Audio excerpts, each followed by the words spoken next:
State, the Minnesota Twins hope to turn things around away from home. Tonight against the Astros, they kick off a 6-game road trip inside Minute Maid Park with the roof open and the breeze sweeping in. That means two of last year's top rookies are reunited tonight in Houston. For the Twins, Miguel Sano looks to build off yesterday's performance that resulted in his first 3-hit game of the season. For the Astros, it's last season's American League Rookie of the Year, Carlos Correa. The young shortstop hasn't hit sophomore slump numbers quite yet, but 21 games without a home run has him in very unfamiliar territory. On the mound, it's Jose Barrios and Dallas Keuchel. The Twins' top prospect hopes to rebound after a top debut, while last year's Cy Young winner tries to avoid his third straight loss.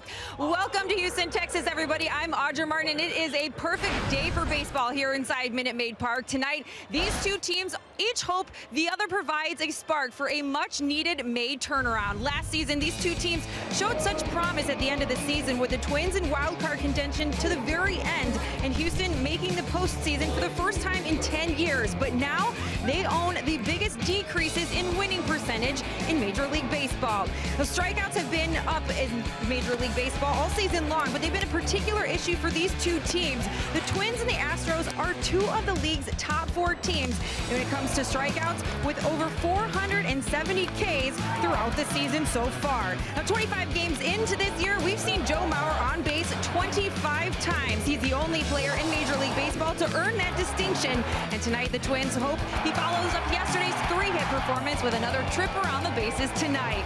Coming up, Jose Barrios looks for his first taste of Major League Baseball action on the road, while last year's Cy Young winner Dallas Keuchel goes for his 23rd consecutive win at home. That's all coming your way next on Fox Sports North.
Baseball on Fox Sports North is presented by Menards. Save big money at Menards on all your home improvement needs.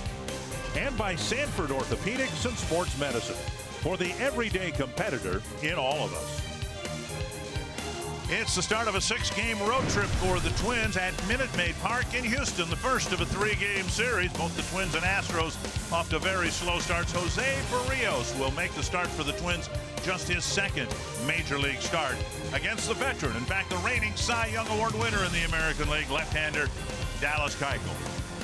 And we welcome you to Houston. Hey, we've got outdoor baseball here tonight.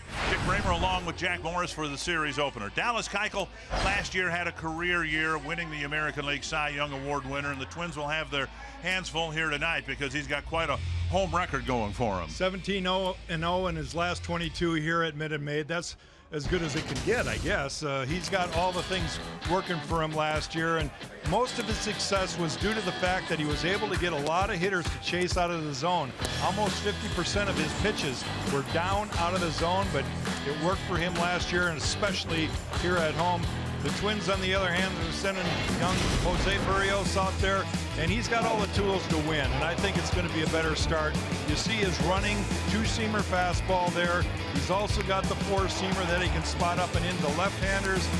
There's a couple good examples of that pitch. He's got a good breaking ball. According to Neil Allen, he's even got more of an over-the-top breaking ball that he didn't throw as much in his first start. And then you see the change-up there. So he's got all the pitches. Hopefully he'll have a little more luck tonight. Twins have really struggled on the road so far this year. Just one win away from Target Field. They'll hope to pick up win number 2 coming up next.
Invited but unwelcome, asked but unwanted, determined but undone. The destination is always different, but the place is always the same.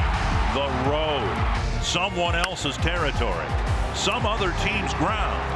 Lose and suffer their swarm, win and earn their silence.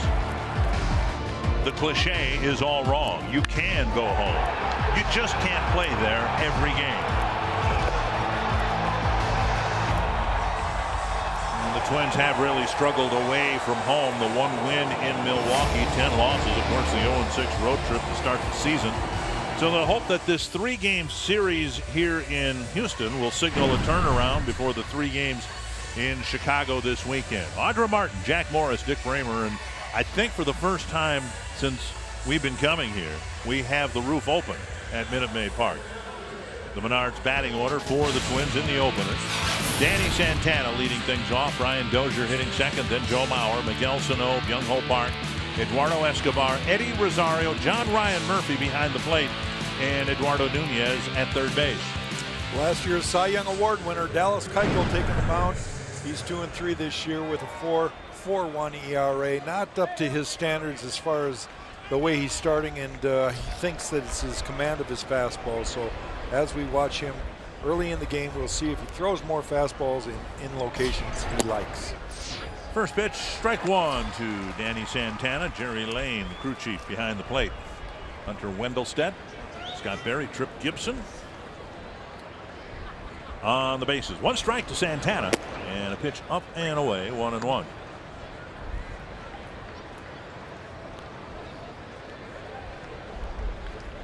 Definitely a different feel here tonight. Yeah. With the ballpark open. It's just kind of refreshing.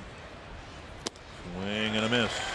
79-mile-per-hour off-speed pitch, 1-2. And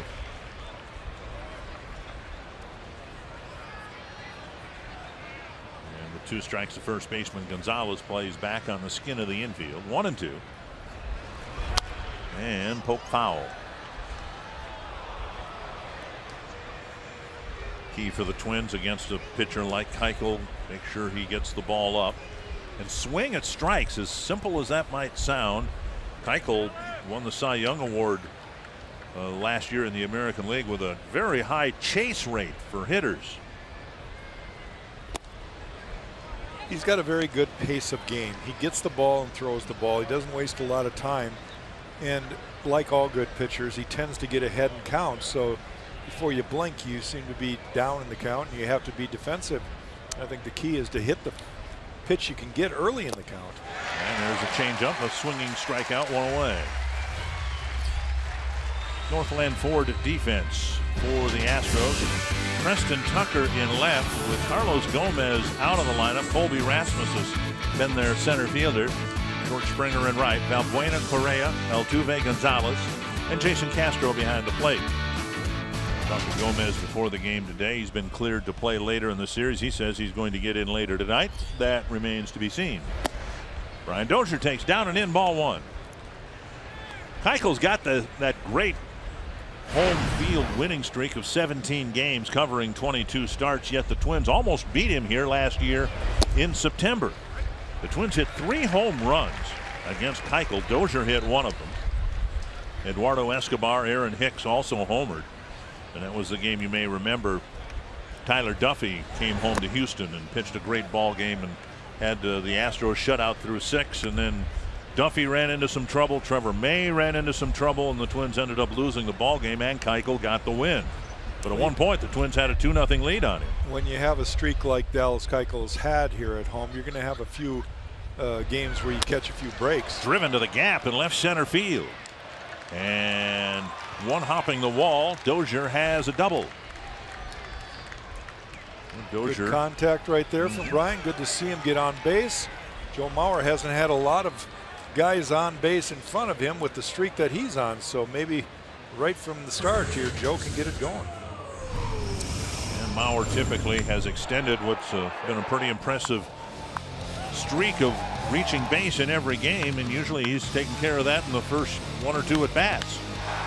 Joe just 1 for 5 lifetime off Keuchel, so he is one left-handed pitcher that's done a good job against Joe, but that's really a small sample size in Joe's terms, 5 at bats.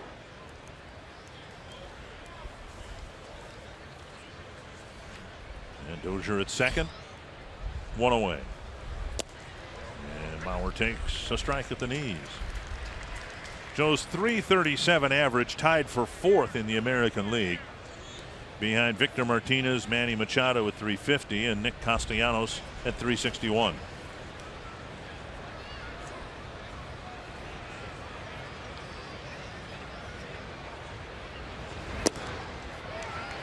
And a bell tie strike, 0-2.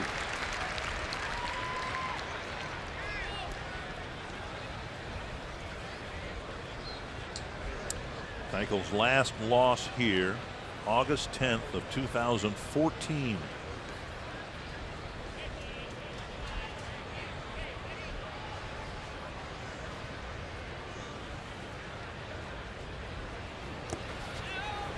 Castro with a block, keeping Dozier at second base. Well, if you factor in the success, one of the reasons for the success of Keuchel last year and the fact that he got a lot of hitters to chase, this is one hitter that tends not to do that. Joe Mauer, one of the best eyes in the strike zone, understanding what is a ball, what is a strike, and he rarely chases a pitch down and away.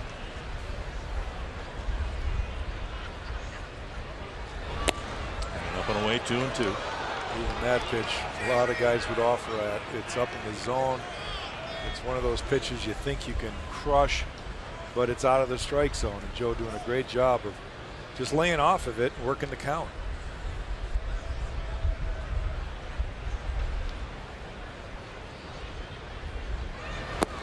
And now 3-2 with Sano on deck. I don't know that the Twins have had a hitter maybe since Rod Carew, who's so reliant on pitch recognition as Joe. It's what's made him a 3-time batting champion and a multi-year all-star, all of that.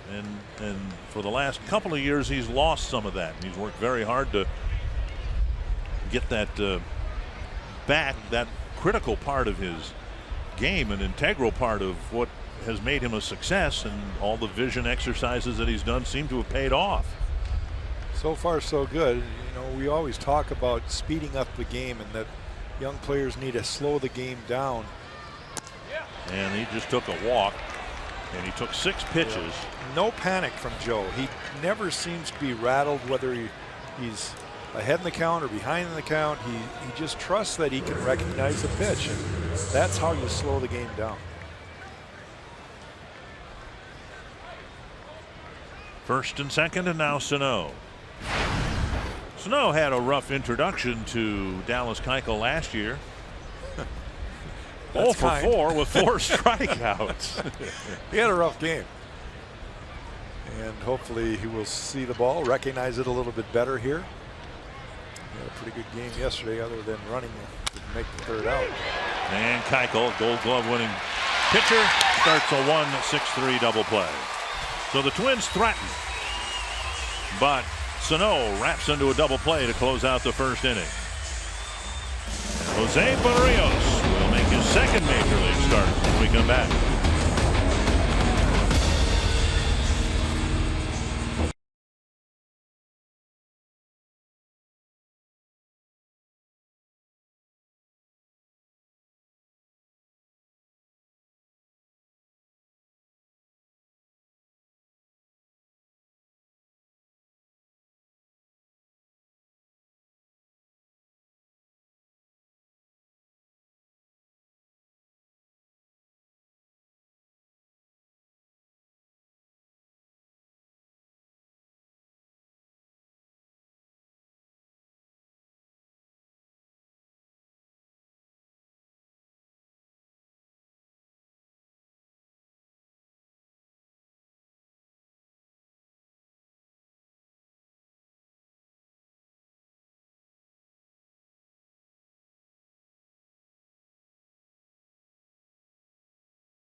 One of the Cinderella stories in baseball last year. Finished with 86 wins. The Twins finished with 83, but the 86 was enough to get the Astros into the wild card game. The Menards batting order for a Houston team that has yet to win back-to-back games this year.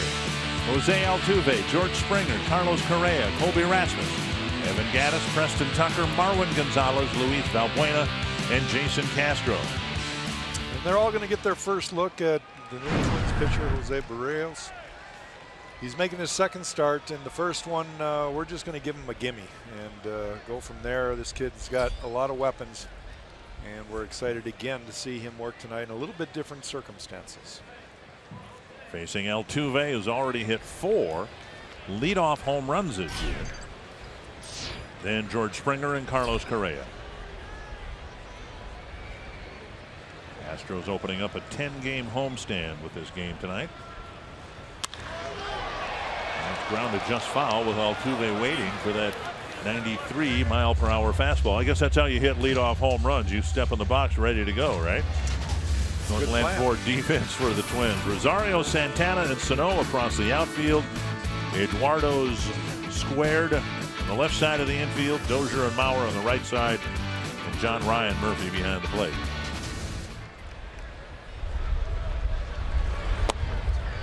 And there's a called second strike. Altuve with 7 home runs already this season, and talking to some of the Astro people about him, they said that he's not closing off so much in his stride when he's in the batter's box. He's opening up slightly, which his stride is more towards the pitcher. He used to stride more towards the plate. And they said by doing that, he's kind of opened his hips a little bit more. He's still able to cover the outside part of the plate, but he's driving the ball a little bit more consistently, and thus the 7 home runs to start this season. Tied for 3rd in the American League in home runs with 7. Breaking ball tapped wide of 3rd. You know, he's on the list, right? Yeah, he's 5'5". It's amazing. You know, Josh Donaldson, Robinson Cano, Manny Machado, Mike Moustakas, teammate Colby Rasmus, Chris Davis, Todd Frazier. This guy, I don't know if you can ever give him enough credit. You know, for his physical size, an all-star defender, just a fabulous defensive player at second base, and he puts the ball in play, plays the game hard, he plays it the right way. Everybody would love to have him on their team. That pitch was delivered on purpose. I think Neil Allen is grinning from ear to ear. A fastball up and in. Move his feet. 2-2. Snap back. And Dozier comes in and makes a sliding catch on the edge of the infield grass. Well, that was a great play by Brian Dozier, because had that ball dropped and hit the grass, you never know which direction it's going to bounce. And Altuve runs very, very well, so Dozier might have had a very difficult time throwing him out. He goes after this pitch. It just absolutely eats up Altuve on a fastball in, but a great play right there by Brian Dozier. So 1 down, and now George Springer. I think you got an idea right there. Altuve obviously a very good hitter, and that fastball just absolutely ate him up with that run. When's the last time you saw a fastball eat him up? I've never seen him break a bat. Breaking ball in the dirt, 1-0. Well, you know what I feel about that. It's the greatest pitch ever.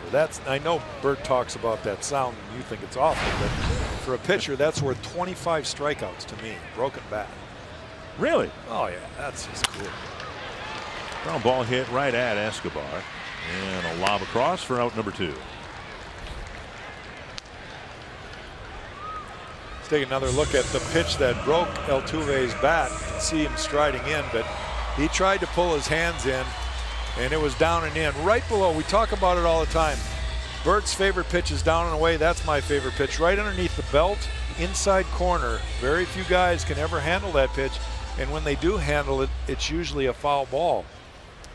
So good to see. Great location right there. This is an interesting matchup. 2 guys who played on the same team in Puerto Rico against each other, growing up about an hour apart from one another in Puerto Rico. And the pitch is outside, ball 1 to Carlos Correa. Last year's Rookie of the Year from the American League. And by his numbers, and of course, we talked about that early on. The kid's had 1 year in the big leagues. How do you really put a definition on what he's going to be year in and year out? He's only had 1 year in, but it was a fabulous year last year, and has not hit a home run since opening day, which is something that he did quite often last year. Called up in June of last year, yet had such a great impact on the Astros. He was the Rookie of the Year. 1-1. Ooh, that pitch missed. I'm not sure where.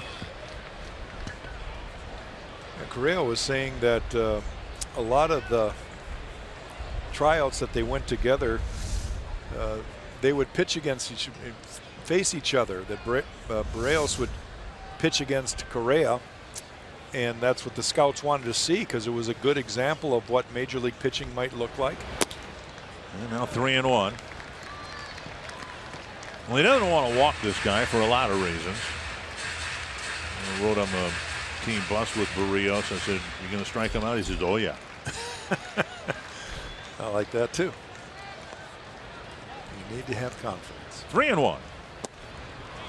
And he did walk him. 2-out walk will get Rasmus to the plate.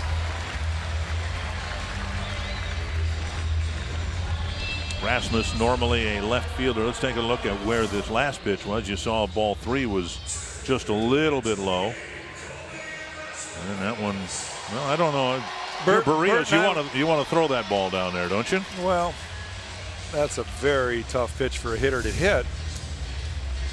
And if you're going to get the umpire to give you that, even though a part of that baseball was in Fox Track's strike zone. Here is Colby Rasmus, normally a left fielder, asked to play center in Gomez's absence. And there is strike 1. Colby is extremely strong hands. He's one of those guys that his hands can explode through the strike zone, and he can hit a ball a long, long way. It's typically on fastballs. He has a little tougher time on breaking balls unless it's one of those hangers. So the man on first base, Barrios, you've got to just focus on the glove. And a strike on the outside corner. So 0-2 to Rasmus. Second year in Houston. You saw him when you were broadcasting Toronto games. A guy who you can pretty much count on for 20, 22 home runs a year. And he's just so happy to be here in Texas. I think it fits him. The fact that he just didn't fit in Toronto in so many ways. I think he was exhausted with all the things they wanted to change with him, and the culture up there, for whatever reason, didn't really fit his lifestyle. And he seems to be so happy wearing a Houston Astro uniform. 2 strikes to Rasmus. And dug out by Murphy, 1-2. Tried to change up there. Kept the ball down.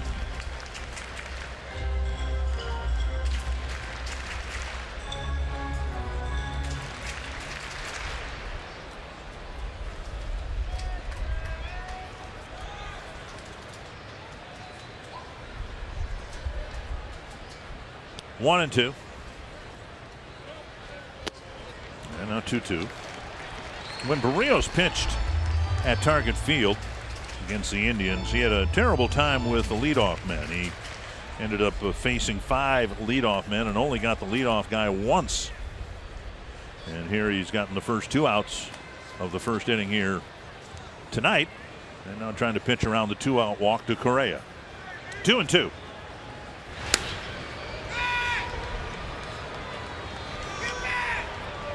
Maybe that's why he walked him. He just wants to pick him off.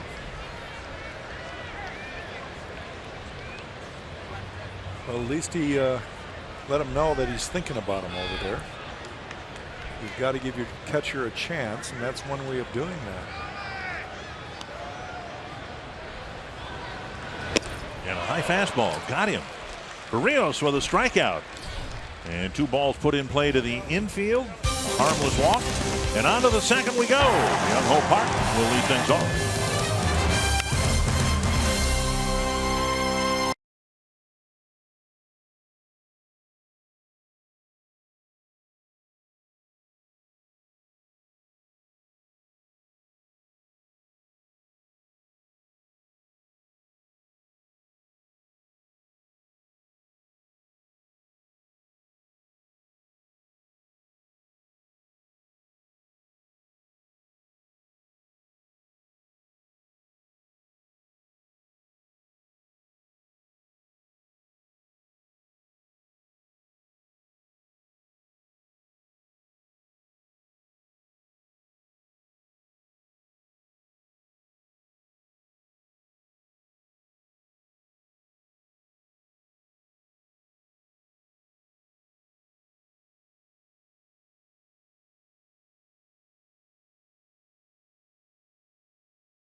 Ready to take on the second inning here in Houston, Texas. Earlier today, I talked to Twins batting coach Tom Brunansky about what his team can do to get to Dallas Keuchel tonight. And he said, honestly, with the situation that the Twins are in right now, the biggest curse for a batter is being too eager. Everyone wants to be the guy to help his team win, help turn things around. But that curse is magnified going against a guy like Dallas Keuchel, who lives outside the strike zone. So he said the biggest thing they need to do tonight is be patient, don't try to do too much, and just trust their instincts to lay off the pitches that look like strikes but aren't going to be in the end, because that is his biggest weapon. He can throw you off very easily, so they need to trust their instincts when they're up in the box.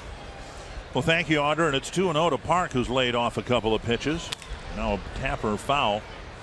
You know, the Twins are pretty well set right now in the 3 or 4 spots, despite the horrible record. You know, in terms of guys getting on base, Mauers looks like he's back to where he has been in his prime.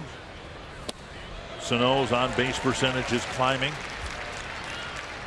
and Park eventually should get there too. He became an on base percentage monster in Korea, averaging .435 on base percentage his last 3 years. Now here's a little flare into right field, and Park's aboard with an opposite field single. Hit it right off the end of the bat for a leadoff hit. Let's take a look at the kind of year that Dallas Keuchel had last year. You wonder how a guy wins the Cy Young Award. Well, he was 20-8, a great ERA. He threw 232 innings. He had 216 strikeouts. 3 complete games, which is kind of a rarity in today's game, and won the Cy Young. So quite the year that he had last year. A big reason that Houston Astros made the postseason. The batters, Eduardo Escobar. He homered against Keuchel here last year in September. And there's a first pitch strike. That game, I'm sure, stuck with some of the players. It sure stuck with me, because I thought that was a very, very costly loss here last year, especially given the fact that there were 3 games separating the 2 teams by season's end. One went to the playoffs, the other one didn't. And so that's a 2-game swing right there. You know, that was a game the Twins had, at least through 6 innings, and looked like they were going to beat Dallas Keuchel and end the streak. You know, the untold part of the story there is what that win might have done for Tyler Duffy also. Ball driven foul. 1-2. Yeah, Duffy had all the attention in the world on him, because he's from Houston here, where he played college ball here, and boy, he was masterful in his 6 shutout innings. Eduardo Escobar, one of the few guys that have had a little success off of Keuchel. You mentioned that he had a home run last year. He's 2 for 5. And a call third strike. Came inside with a fastball, clipped the corner, 1 down, and that'll bring up Eddie Rosario. Join Fox Sports North at the next viewing party tomorrow, beginning at 6:30 p.m. at Carboni's in Burnsville. Watch Minnesota take on Houston. Enjoy food and drink specials. Register for tickets and prizes and more. Visit foxsportsnorth.com and click on upcoming events on the Hot Topics bar. Here is Rosario. Kind of interesting. Rosario struggled at the plate. His 190 batting average tells you that. Here's a ball hit to second, and Altuve will start another double play. Twins get a leadoff single, but send just 3 to the plate against Keuchel.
Baseball brought to you by T-Mobile. We look at some notes about this series. Twins and Astros split the 6 games last year. Twins won 2 in Minnesota, 1 here. Twins remain winless against teams this year that currently sport a .500 or better record. And the Twins are 7-3 against teams below .500. And Dallas Keuchel comes into this game with all the home wins in a row, but he has lost his last 2 starts. Evan Gattis will lead things off in the 2nd inning. He'll be followed by Preston Tucker and Marwin Gonzalez.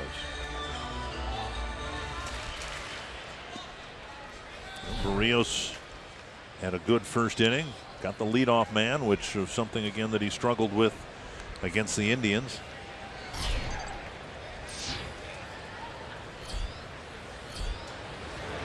Breaking ball, and he bent it over for strike 1. They say that Evan Gattis suffered a sports hernia early in the year, and that he's kind of just catching up to fastballs and Major League pitching again right now. And when he's hitting the ball well, he hits it right back up the middle. He's got tremendous power.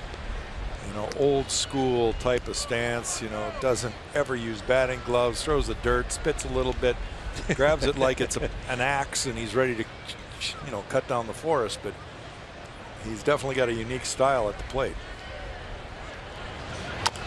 Tapper, foul.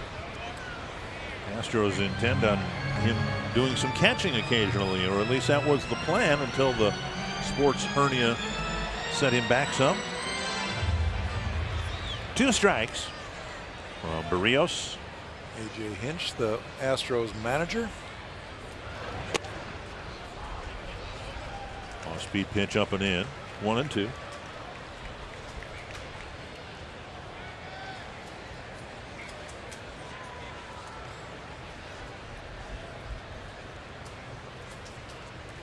Check swing. I think he went. Yeah, Gattis strikes out.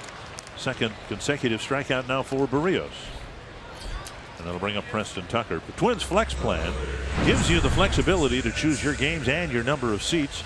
You can choose in advance even the day of the game, so don't plan. Flex plan. Go to twinsbaseball.com/flex or call 800-33-TWINS to learn more. I told you during the break that I finally figured out what the Berrios' delivery, or who his delivery reminds me of. Guy who pitched a long time in the big leagues. Dennis Martinez. El Presidente. Yeah, the way he taps his foot when he starts his delivery, that's reminiscent of Dennis Martinez. I think a little bit of his hand motion getting to the top of his delivery. He looks down, kind of bends over. 1-1. To start his delivery. That's swings his glove back up after looking down. Right there. And if he can last 15 years, win 220 games or whatever Martinez did. Here's a drive to right. And going back is Sano. That ball's gone. A home run for Preston Tucker. Reached down and yanked it over the wall in right. And it's 1-0 Houston. Preston Tucker, another one of the young Astro players that possesses a lot of power from the left side. I think he got an off-speed pitch that he was able to wait on. He launched some balls during batting practice today. See that ball's down. He's a little bit out in front, but is able to keep his hands back. And just tremendous bat speed and strength was enough to hit this ball into the right field stands. I don't know. It didn't look like that was that bad of a pitch. You know, Berrios throwing a changeup looked like it was down at or below the knees. Tucker yanked it out. Now a pitch outside, ball 1 to Marwin Gonzalez. I remember so many times that pitching coach would come up to me after the game and said, you know, you made a good pitch on that one that went out. And I said, how can it be good? It's a home run. It's a lousy pitch. He was looking for it. One of my first broadcast partners was our good friend Harmon Killebrew, and it always burned him a little bit when everyone would automatically say that a pitcher delivered a bad pitch if it were hit for a home run, because Harmon's contention was good hitters can hit home runs on good pitches. Sure. But I think my philosophy makes more sense. It can't be that good of a pitch. If the guy hit it, there might have been a new baseball. There might have been a different one that might have been better. 3-0 to Gonzalez. And a strike, 3-1. Gonzalez, a switch hitter, not hitting much from this side of the plate, just 154. They like to have Gonzalez in the game when Keuchel pitches because he's a very good defensive infielder, and they found a home today at first base for him. Pat foul, 3-2.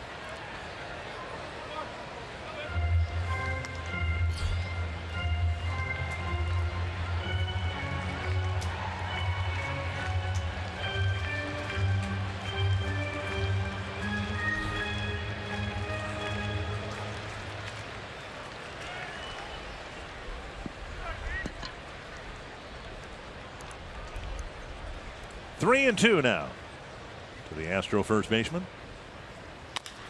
Tapper to second. Head high hop for Dozier. And that's out number 2. Good job right there. You give a home run off. You're early in this ball game. You want to come right back at the next guy. You don't want to nibble. And he challenged Marwin Gonzalez there. Got the ground ball.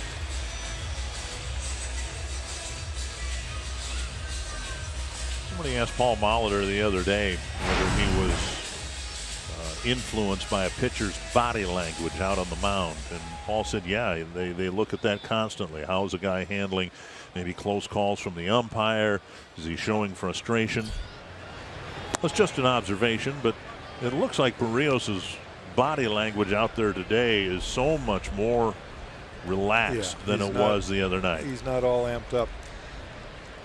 It's almost like, I mean, facially even, it's like, I belong here. This is where I should be.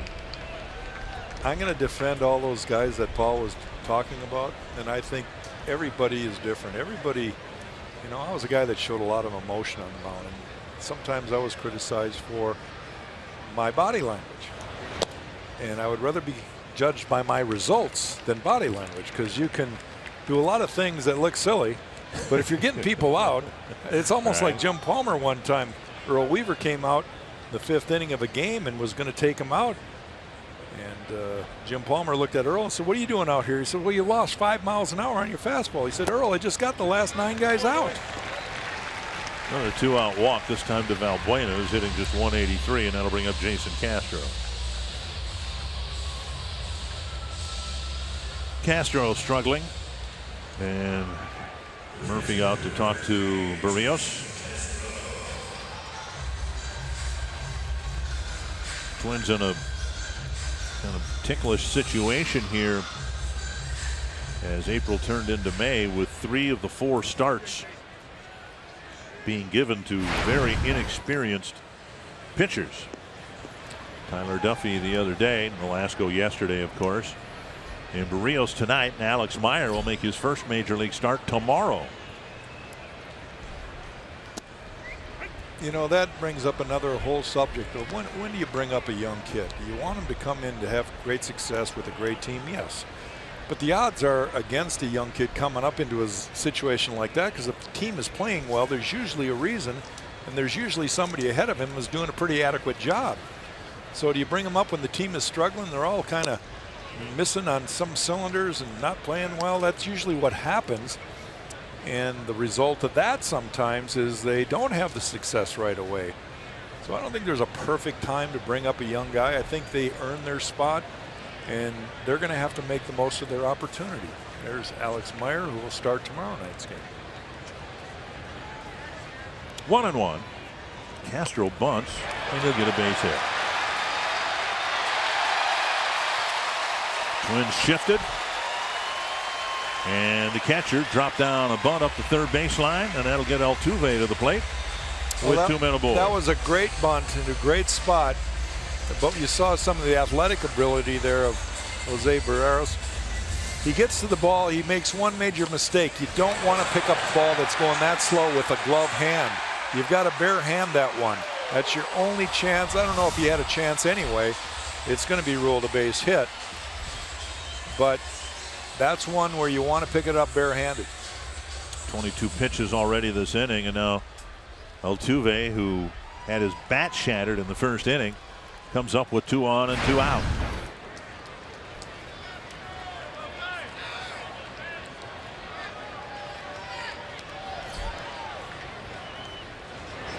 Breaking ball fouled back. Take another look at Jose getting off the mound here.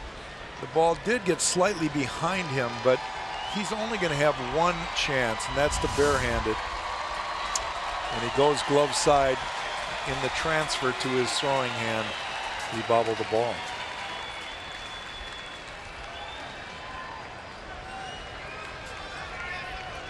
One strike to Altuve with 2 gone. Breaking ball, and Altuve lays off.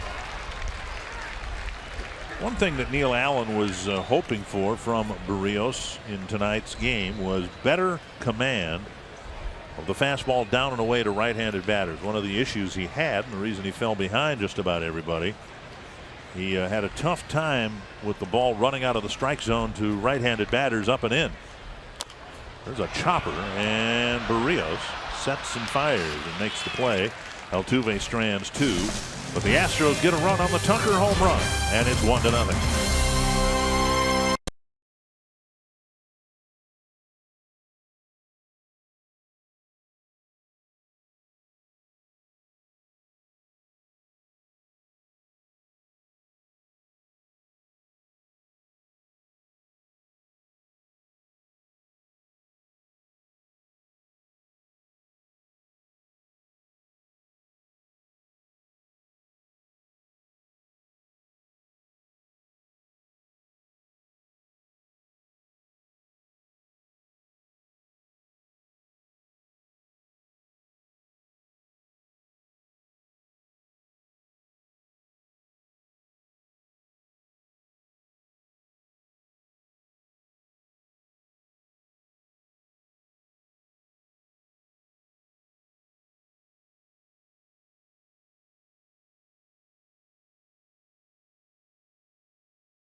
All on Fox Sports North is presented by CenturyLink. Switch to CenturyLink Prism TV for an advanced TV experience. Learn more at cprismtv.com. The roof rolled back here. A very pleasant evening in Houston with the Astros leading the Twins 1-0. John Ryan Murphy will lead things off in the third. Eduardo Nunez, Danny Santana will follow. Murphy just 3 hits, 35 at-bats in his first season with the Twins.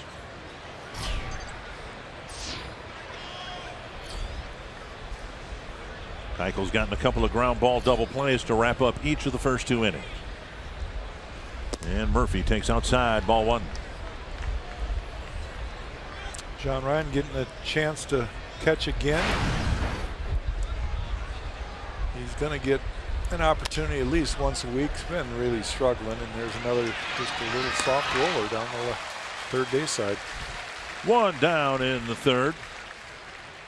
Both teams entered 2016 with high expectations. The Astros got to the playoffs last year. The Twins just missed, and you can see both teams are really struggling. The Twins have the worst record in the league by 1 game over the or beneath, I guess, the Astros. Starters ERA not good at all. Runs scored, strikeouts. And the Astros entered the ball game today with a team ERA of just under 5. That will not get them back to the playoffs. I was going to say, I don't know if anybody really predicted that this was going to happen to either one of these teams, but when you look at the fact that Houston has not pitched all that well team-wise, and their defense have been below standards, they've also made a lot of mental mistakes, and you could probably say the same thing about the Twins in different aspects. Chopper to short. Correa has it. 2 ground ball outs, and other than Parks' looping single to right, And Dozier's double the left. Everything's been kept in the infield here so far. It'll bring up Danny Santana. Carsoup.com trivia question. Since 1940, which pitcher holds the record for most consecutive home decisions won?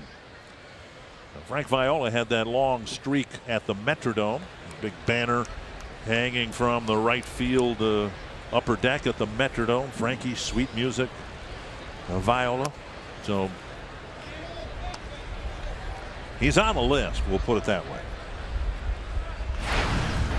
1-0 to Santana. Ended up swinging through strike 3 to start the ball game. And now 1-1. You're right, Keuchel works fast and doesn't have an overpowering fastball, but hits his spots. There's a fastball at 88. That's about as high as it's going to get. The one thing that I am having a tough time just understanding is all the swing and misses.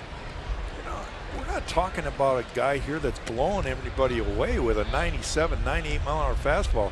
Yes, he has good command, and yes, he can move the ball in and out of the zone, change the speeds well.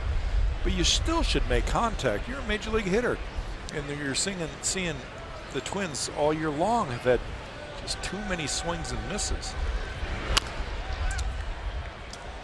The average American League team will strike out about 7.5 times this year so far in a 9-inning game, or in a game. And the Twins are averaging 9 strikeouts for every one of their games. I think it's going to even out eventually. But when we point to some of the problems and the struggles, you see another third pitch strike right there. Santana's gone down twice, once swinging, once looking, and it's 1-0 Houston.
The bottom of the third inning. Twins fans, you can join the Heart of 29, a year-long campaign to help support the American Heart Association. You can purchase a special Carew's Corner ticket package Fridays in May and receive a Rod Carew Twins jersey.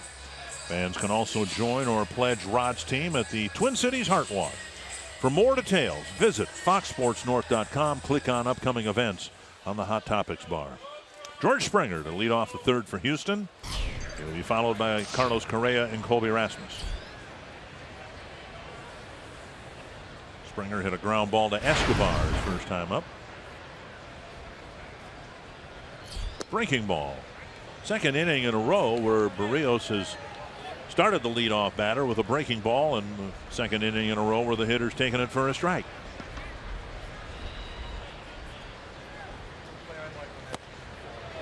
Fastball.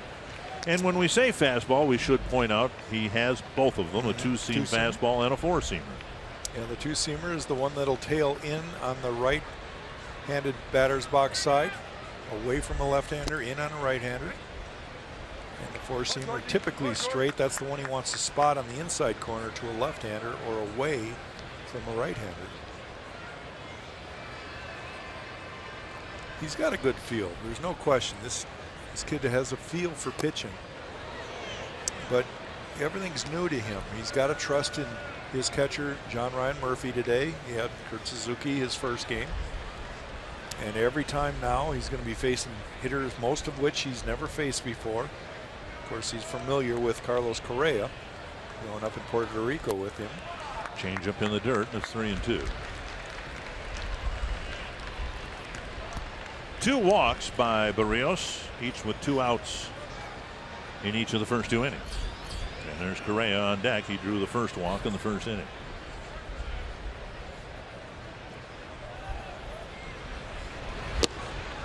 Just missed the inside corner. And Berrios looks in toward Jerry Lane. Thought he had the corner. And instead it's a leadoff walk. And he'll face Correa with a man on and nobody out. Putting himself in a little bit of a bind here. We all know leadoff walks not the best plan of attack, especially when you have 3, 4, 5 of the lineup coming up next. See if you can get a ground ball here that the Twins can roll a double play.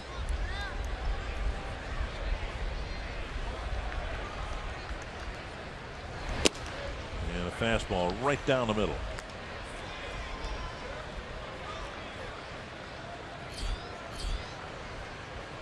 In jest, of course, he promised me he would strike out Correa. This wouldn't be a bad spot to do it here.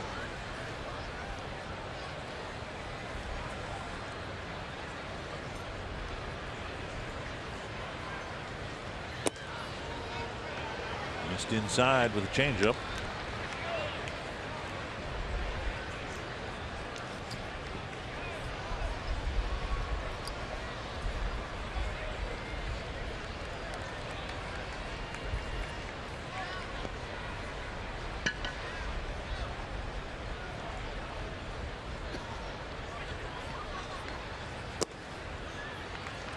Inside with a fastball. I find this hard to believe. Berrios, as he is on the mound here tonight, is the only major league starting pitcher from Puerto Rico. Yeah, you mentioned that to me before the game here, and I'm a little puzzled by that myself. With so many Latin Americans, and I think majority of them are now from the Dominican, not so many from Puerto Rico anymore. And now 3-1 to Correa. Berrios steps off the mound to collect himself a little bit. He's already issued a leadoff walk here to Springer. Not real happy with the strike zone so far, but as a young player, you're just going to have to accept it and maybe make the adjustment. Instead of trying to be on the black, go for the outer third or the inner third. You've got to give that umpire a reason that he can't call us a ball.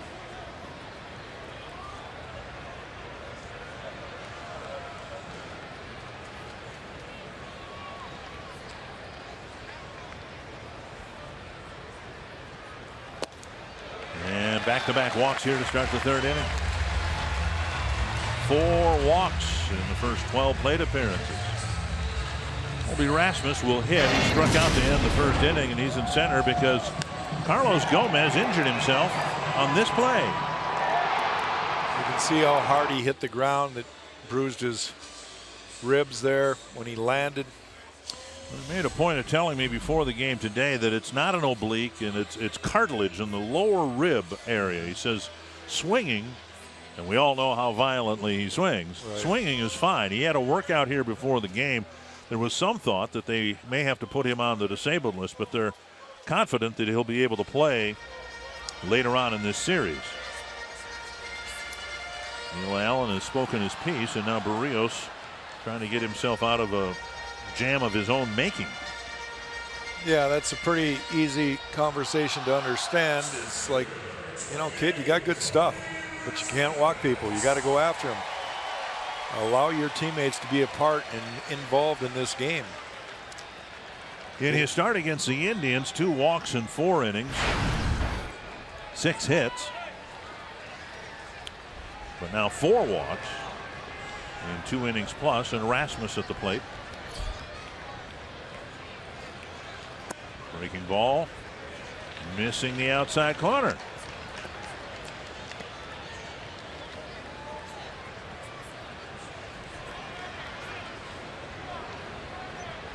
He's a little flummoxed by the strike zone. I think he thought that curve was on the corner. It's a tapper foul.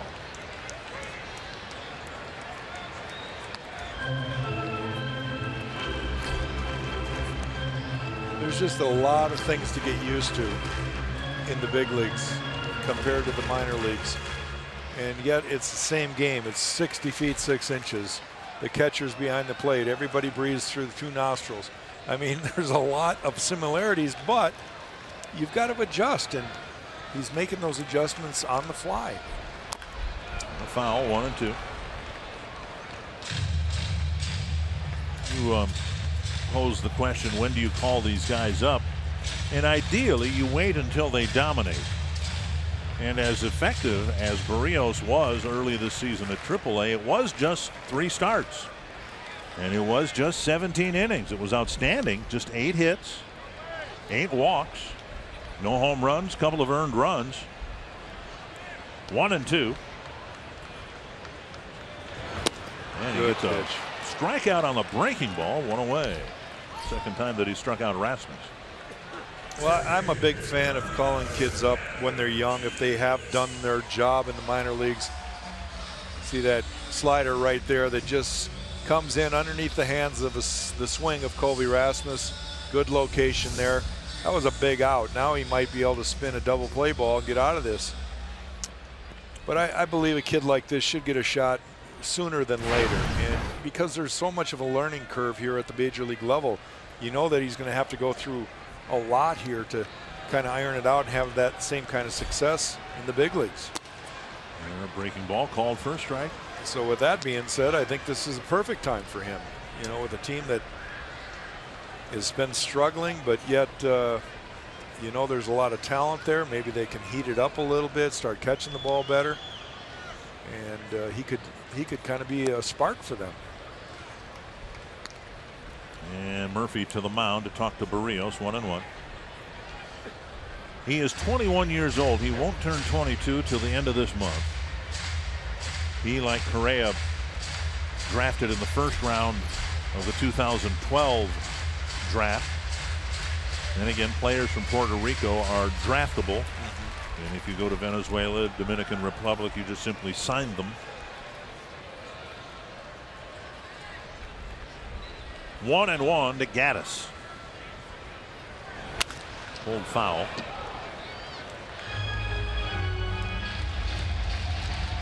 And you look at the pitch count, and the walks have contributed to it, of course. 60 pitches, and he's only picked up 7 outs. Yeah, 4 walks. That's at least 16. And 2 walkers this inning. Springer's at second, Correa's at first. Twins have hit into 2 double plays. We'll see if they can turn one to get Berrios off the mound in the third. There it is. Just what they needed. Berrios on his 61st pitch cleans up the third inning with a double play grounder.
by Northland Ford. Visit northlandford.com and your local Northland Ford dealer today. And by Grand Casino. The best stories start here. Well, Neil Allen talking with Jose Berrios. That was a pretty good trip to the mound there by Neil Allen. He got a strikeout of Rasmus for the first out. Then he got a ground ball double play and left one man aboard. Yeah, that's when a player has to go up to his pitching coach after he gets out of the inning and say, you know, you got to time those trips to be productive like that one. Keuchel to face the Twins here in the fourth. Dozier, Mauer, and Sano. Dozier doubled to the gap in left center field his first time up, but was left on base. Twins didn't score in the first. Got a leadoff single in the second, didn't score. And there's ball one. Another observation worth noting. We talked about the first time we've seen this roof open in recent years, but they also have put in new lights, and you can tell, I can tell, that it's much brighter on the playing surface. To the point where there have been some issues in right field with balls hit and looking into the lights that are just about to disappear from your picture there in the upper left-hand corner. That balls have been lost in those lights, the new LED lights. Hold foul.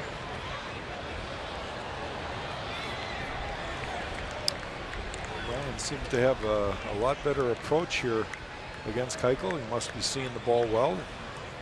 Got a double his first time up. 1-2. And Keuchel tried to deliver the same pitch he used to strike out Escobar in the second. Just missed the inside corner with a fastball.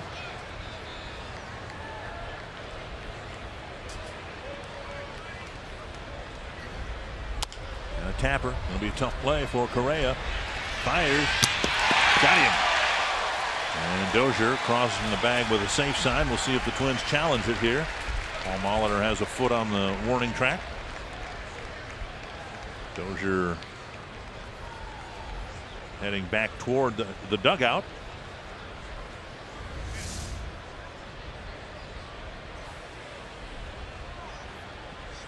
Oh. I think he might have got it. And this is just the tough play here for Correa. Getting something on the throw. Players are instructed to respect the original call. The Twins are still waiting to appeal, and Dozier's almost all the way back to the dugout rather than stay. And they're going to challenge this. So Dozier doesn't quite get to the dugout, and finally the Twins decide to use a challenge leading off the fourth inning. And I think they're going to win this one. I think, well. You don't think so? I think you and I think he was safe. That doesn't mean they're going to. The guys in New York whose buddies are on the field might not see conclusive evidence to overturn it. Dozier hoping to be a leadoff base runner here to get Mauer, Sano, maybe Park, and some others to the plate. Yeah, it's an important call right here. And hopefully Paul got the right information that they will overturn this. Remember a few games ago, Twins used a challenge in the first inning, lost it, and then ended up losing a base runner at third base because their challenge was already used and lost. And now here in the fourth inning, and if it was a 2-out single, maybe one of those situations where they wouldn't challenge it, but it is a leadoff single with the meat of the order coming up, and we'll see what the verdict is.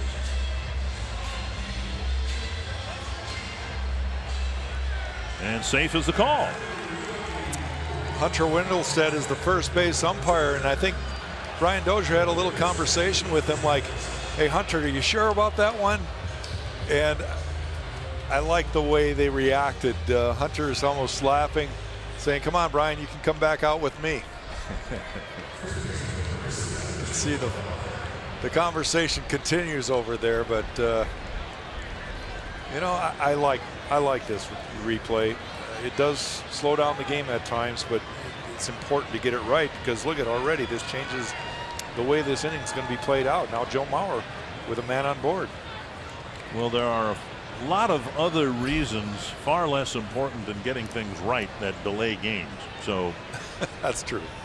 Here's Mauer squaring the bunt. He thought he'd take a cue from Jason Castro, maybe drop a bunt up the third baseline with the third baseman Valbuena playing about where a shortstop would normally play. Yeah, if that would have been a strike, there's a chance Joe could have had a hit there because he can run fast enough, and he would have caught Valbuena by surprise there. And now 2-0. Howard drew a walk, extending his streak of reaching in every game in his first plate appearance again. Twins had first and second, one down, and then Miguel Sano in the first pitch hit a comebacker to Keuchel, and that was the end of that threat. Keuchel started a double play.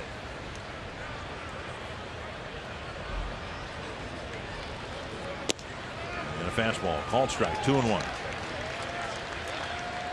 As it's gotten darker, you can really, I think, see the extra illumination here. You're especially absolutely right. In the outfield. Yep. It seems like Colby Rasmus and George Springer out there in right field are just really lit up.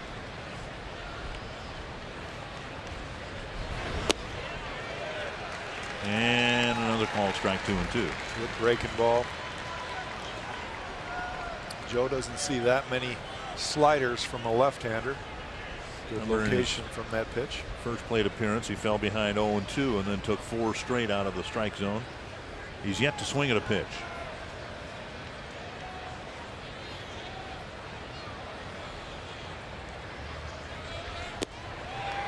He's taken 11 pitches from Dallas Keuchel in his first 2 plate appearances. Well, he's getting a good look. It's called tracking the ball. Well, Keuchel, of course, has succeeded by being able to throw a strike when he has to, and this is as close to an opportunity for him to have to throw a strike to a guy who's a really good hitter. And tapped up the line to first with Dozier off on the pitch. Gonzalez to the bag, 1 away. We'll bring up Miguel Sano. Had a good ball game yesterday, and the Twins lost, at least in terms of at the plate. Not so much on the bases, of course, but in his last 14 games, hitting .333. No question, he has been heating up. And the Twins really could use some magic right here. Dallas Keuchel very, very good, and he's not going to give the Twins that many opportunities. He's been absolutely crazy good at home here at Minute Maid. Sano takes a strike over the inside corner. Sano's last home run was a week ago Friday in D.C. Paul Molitor talked about that in a meeting with the media today, how Sano, 22 years old, and he knows he's supposed to hit home runs. And so as a young player, you go a few games, you don't hit a home run, and then you try to do too much at the plate, as he tried to do too much on the bases yesterday. The problem I see is Miguel Sano has always been able to turn it up. In the minor leagues, that can happen. That sequence of what you just mentioned can happen, and you can go out to the plate knowing confidently that, hey, I can hit a home run. Well, this is the big leagues. Well, Dallas Keuchel's wondering where that pitch was. I think it was right down the middle, and it was called ball 2. Well, Jerry Lane, home plate umpire, might be making up for a couple of those ones that were inside, it appeared, but were called strikes.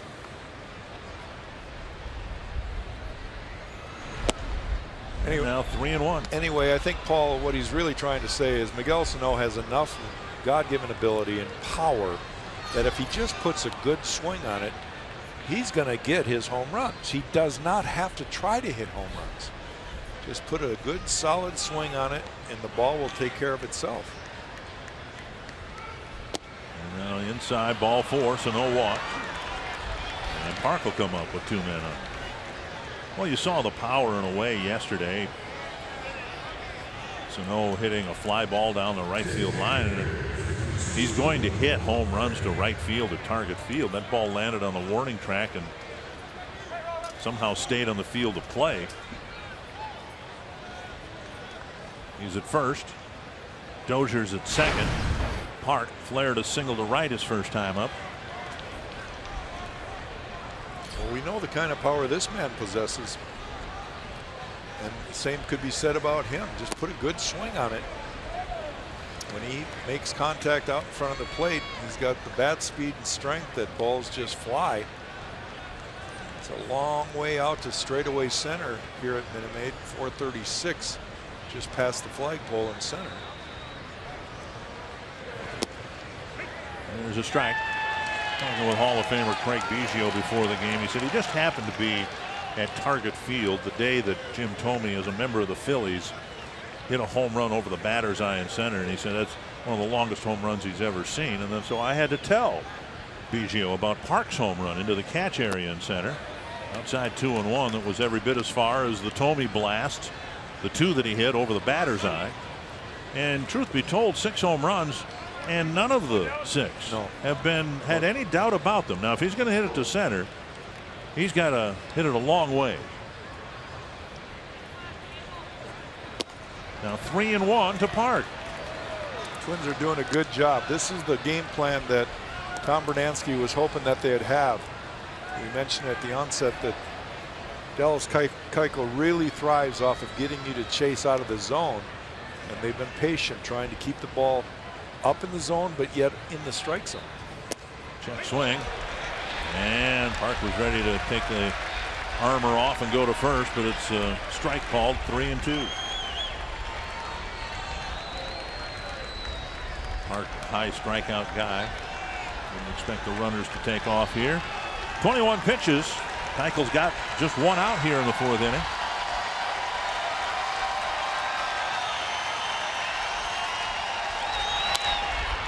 And fouled over the Houston dugout. Pretty good first month in the big leagues for Byung-Ho Park. 6 home runs. Tyler White of the Astros started out hot and then has cooled off considerably. Park, who, as we said, was a big on-base percentage guy in Korea, hopes that part of his game will respond with more experience here. Another 3-2 to Byung-Ho Park. And he took ball 4. And now control an issue for Keuchel as he's filled the bases. And Eduardo Escobar will come to the plate.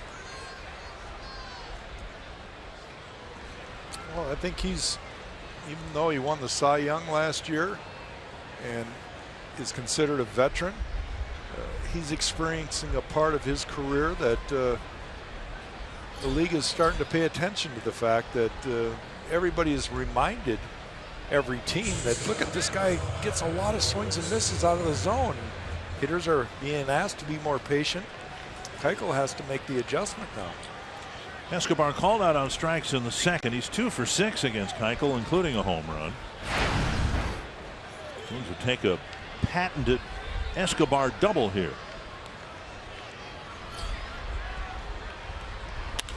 Base hit to left. Dozier scores. Sano will be held at 3rd, and the Twins have tied it up on an Escobar single. 90 feet at a time, there's nothing Gene Glenn could do except hold Miguel Sano at 3rd base there. That ball got through the infield quick. Left fielder Preston Tucker got to the ball quick, but good to see Eduardo pick up that RBI right there. Jumped on the first pitch. Now Rosario, and the Twins hopeful that Dozier with a couple hits tonight, his bat will respond, and the Twins really need Rosario's bat to catch up with what he did last year. Get into a double play his first time here tonight. Check his swing, ball 1. Don't get many opportunities against Keuchel like this, particularly here. You need to take advantage of them when you have them. Set down 5 in a row before Dozier's single here in the 4th.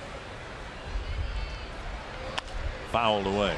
We don't know what's going to happen here. This could be a big inning for the Twins, and important to remember that the inning started, this rally, wherever it leads, with the successful challenge on the close play at first.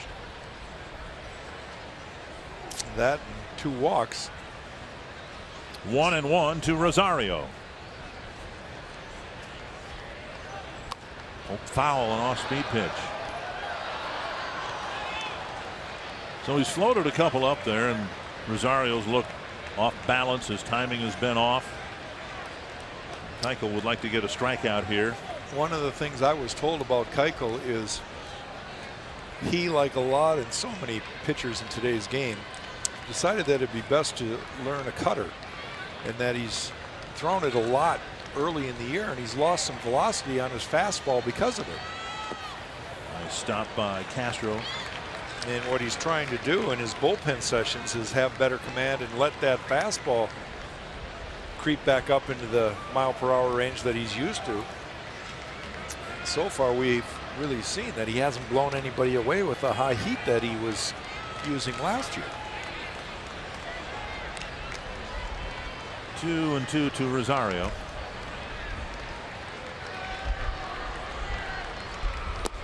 Off the plate, 3-2. Murphy on deck. Bases are already full, and now the count's full. We didn't see one inning last year like what we're seeing out of Dallas Keuchel right here. No, they got 3 solo home runs. Big pitch in the 4th inning to Rosario. A fly to left. Retreating is Tucker. Tagging from third. And heading home. Sano scores the go-ahead run. It's 2-1. And that'll bring up John Ryan Murphy.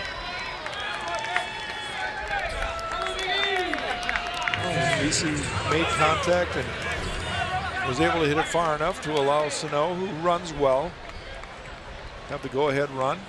And he get congratulated in the dugout. Picks up an RBI.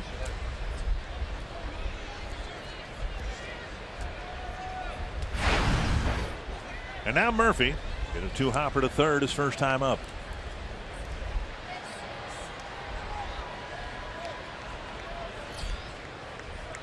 And you look at Keuchel's pitch count, 67 pitches.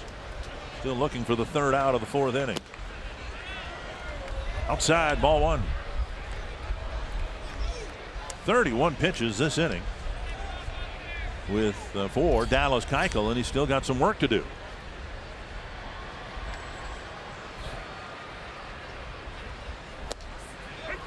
Strike call.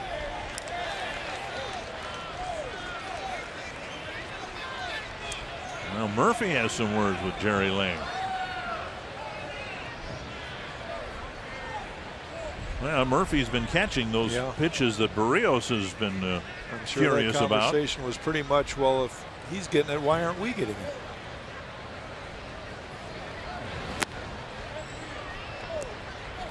Very ragged inning for Keuchel.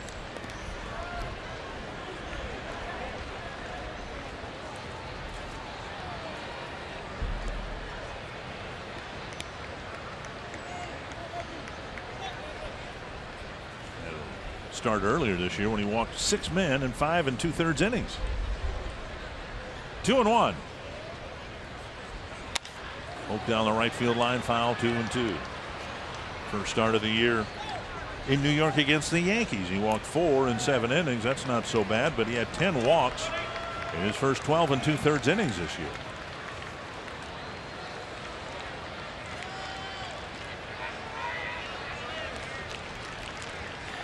Couple on the board for the Twins, 2 more out there, and a 2-2 count to Murphy.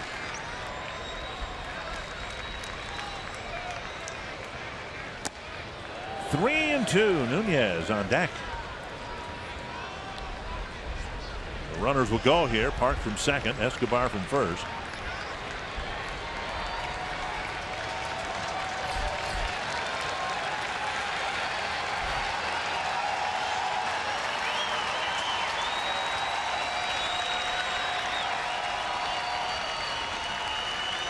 Long look in, and now the 3-2 to Murphy. Foul wide of third. I think Murphy's going to have to swing at anything close right here. You know, the poor guy's hitting under a buck, really scuffling back there, and you've got a veteran umpire, Jerry Lane, behind the plate. You have a conversation that the whole world sees. I kind of know the results here. He better be swinging. Ball 4, and it's not close. Can't swing at that. 3rd walk of the inning. There have been 2 singles.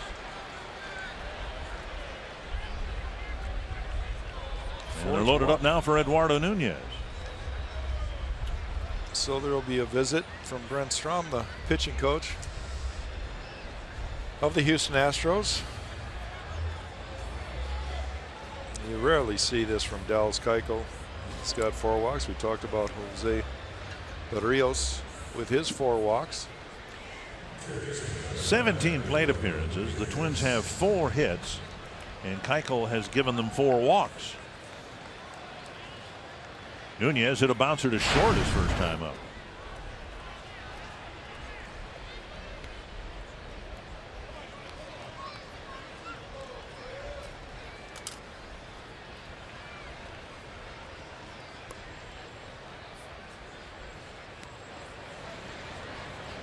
'75th pitch for Keuchel this evening. Breaking ball wide of the plate. Nothing cooking in the Astros bullpen. They're going to try to let Keuchel kind of work his way through this. Twins just need to really capitalize right here. Nunez takes up high, 2-0.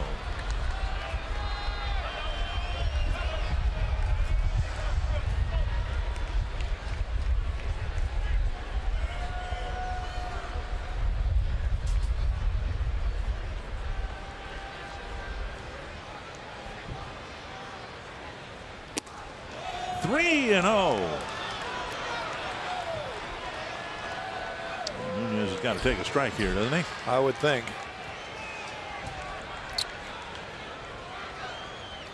See if Keuchel can throw one. Even if they give you the green light, you might want to just take a pitch. Ball 4, a bases loaded walk. And the Twins have 3 so far in the inning.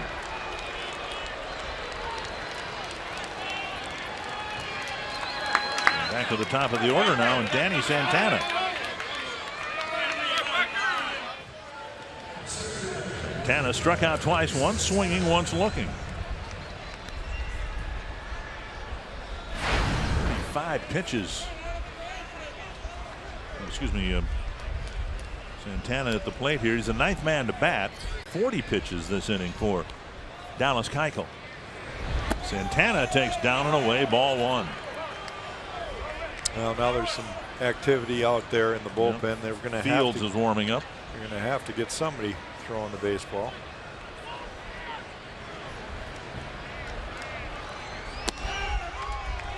Two and 0. And now Keuchel shakes his head. Here comes Valbuena in to try to give Keuchel a little bit of a break. Now that last pitch looked like it was close, but in all honesty, Keuchel hasn't done himself any favors by missing badly out of the strike zone.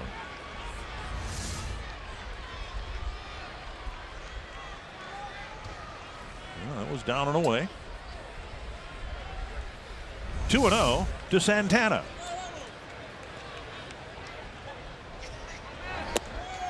Oh, I'm sorry. Should have been a ball. Looked like it was outside from up here. 2-1.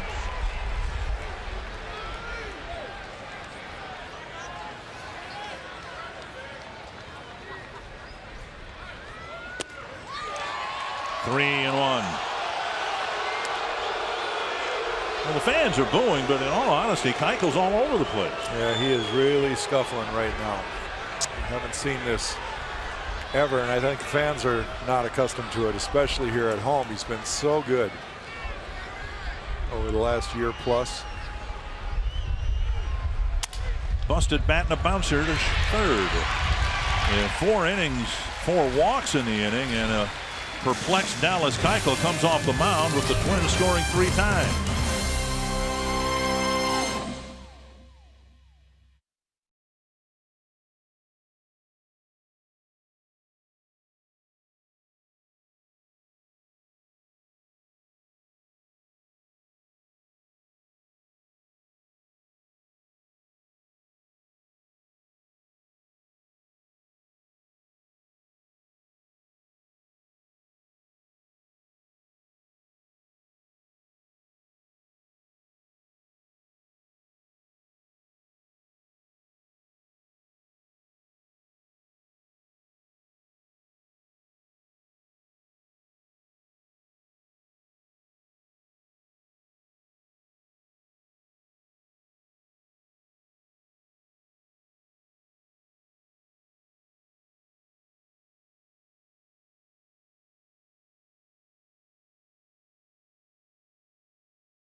Night at Target Field. A limited number of Scrubs Night theme night ticket packages are available that include a game ticket and Twins scrub bottoms.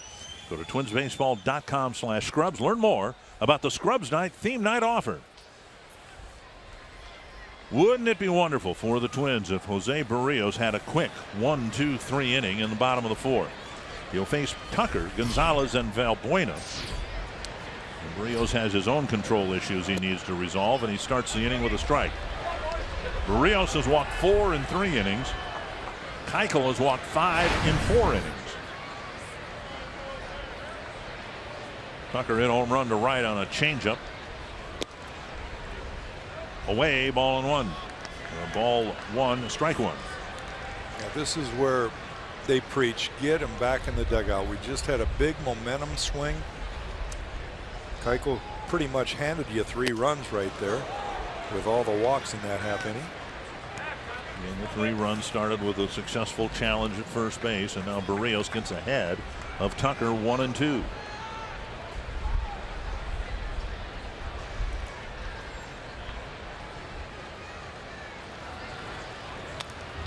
A 94-mile-per-hour fastball is fought off and fouled back. Yeah, he elevated that one. That was a good pitch. The ball that Tucker hit was a changeup that was down in the zone. He was able to just keep his hands back and use that strength of his, but that one up and in really kind of ate him up. And we'll go back up in there again. Got him. A strikeout to start the fourth, and now Marwin Gonzalez. I think the intent of this fastball was a 4-seamer in. You can see John Ryan Murphy setting up in, but the ball really tails away. He probably threw the 2-seamer, and look at the movement of that ball within the strike zone. 1 down. Gonzalez hit a ground ball to Dozier his first time up.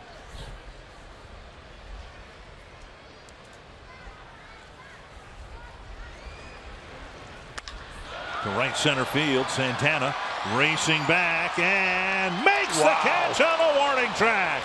Danny Santana with a great break and great catch at the end. He just ran it down. We talk about Danny Santana's athletic ability. Of course, Byron Buxton may be the only Twins player in the organization that can outrun Danny Santana, but watch his reaction at the crack of the bat. He is off to the races. He does have a little loop in his route, but he just flat out ran that ball down. Great play. Ooh, right in the end of the webbing. So a quick second out, and that brings up Valbuena, who walked his first time up.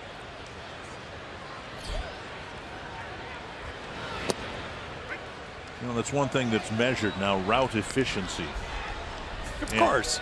Well, but it's a somebody had to balance. create something new. Right. We haven't had it. Can't wait for the next one. But doesn't it stand to reason that route efficiency for home outfielders would be much higher than visiting outfielders? Should be. Danny Santana, But when he played here last year, he was a shortstop. Here's my question. Isn't route efficiency only about balls not caught? Who cares what route you take? Go to, North Dakota and back. I don't care. Catch the ball. 1-2. And a good inning for Berrios. A couple of strikeouts, got some help from his center fielder, and he got through the fourth inning on just 10 pitches.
Maid Park, Twins winning 3-1 right now. Twins fans, don't forget, at Twins home games, bring your Circle Me signs, and if you get circled, you may find yourself in the Minnesota Lottery Winner's Circle, where you could win $100 worth of lottery scratch-off tickets, courtesy of the Minnesota Lottery.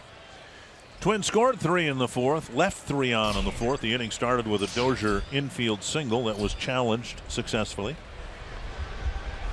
And Dozier with a double in his first at bat. It was a bat-around inning for the Twins. Well, more accurately, a walk-around walk-around inning. Well, all 9 guys got to go to the plate. Yes, and there's a bunt. That's going to work. And that should be a base hit. Dozier with a head-first slide. He's aboard with his 3rd hit of the ball game. Only one's left the infield. But leading off the 5th with a single, that'll get Mauer to the plate. Think there's any correlation with the fact that Brian Dozier is having a good day and the Twins are leading right now? Well, just look at what happened last year. Brian was an all-star position player for the Twins. They won 83 ball games, and he's worn his frustration on his sleeve so far this year with a sub-200 batting average. A good night. When he gets going, I suspect the Twins will be winning a lot more ball games. Well, he does create some havoc at the top of the order, and he's a good base runner. Joe Mauer having just a fabulous start to his season, and that's going to put pressure on pitchers. They just don't pitch the same with Dozier on base. You've got Sano behind Mauer, and then Byung-Ho Park. There's some power in the lineup here now that Keuchel has to face. Mauer has taken 13 pitches out of the 14 that he has seen from Keuchel. He swung at 1 and tapped it up the line in the 4th inning.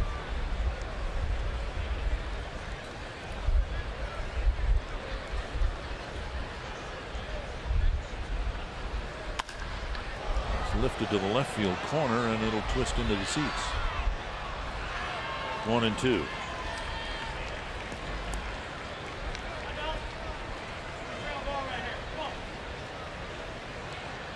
Mauer drew the first walk issued by Keuchel in the first inning.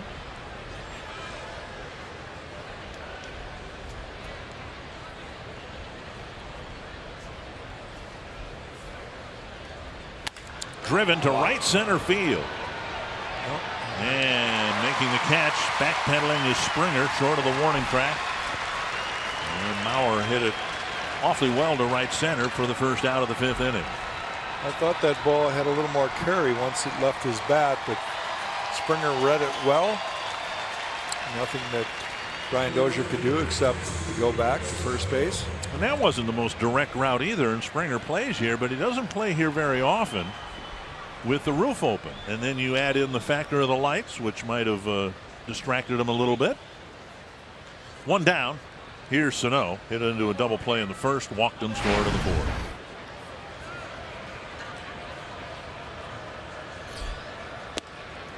Strike 1.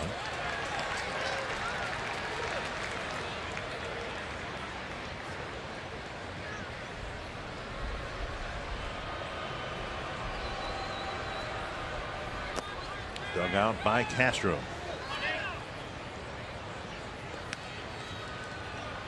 Keuchel hoping to have a recovery inning here in the 5th.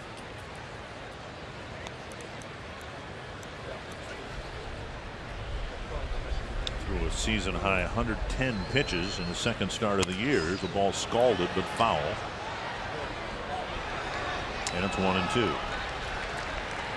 So even though the pitch count's creeping towards 100, doesn't mean that Keuchel would be out of the game necessarily after 5 innings.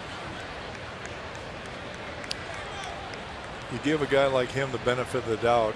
Try to let him go as long as he can, as long as he's still in the game. Lace to right field. The Astros had a pull shift on. Dozier feints toward third base and holds up at second. Solid base hit to right. Good hitting. And I guess that's one of the things that's, we showed you the graphics, Sano hitting .333 over the last 2 weeks, but he's collected hits to all fields. Well, he gets a pitch up and away, and he doesn't do anything special with it except hit it hard. He went with the pitch, kept his shoulder in there, just put a nice easy swing on it in his standards, and the ball jumped off his bat. Park with a single in the second and a walk and a run scored in the fourth. Taken low, ball one.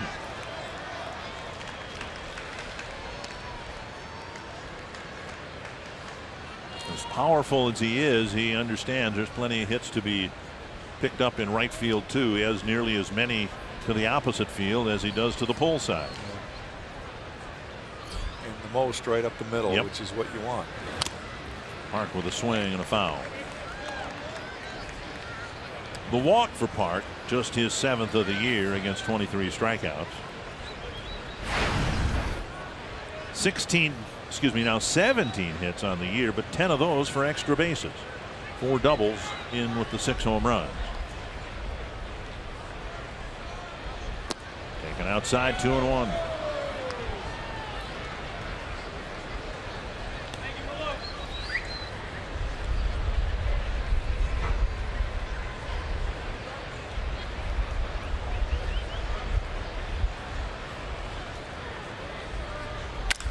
Driven to deep center field. Rasmus won't catch it.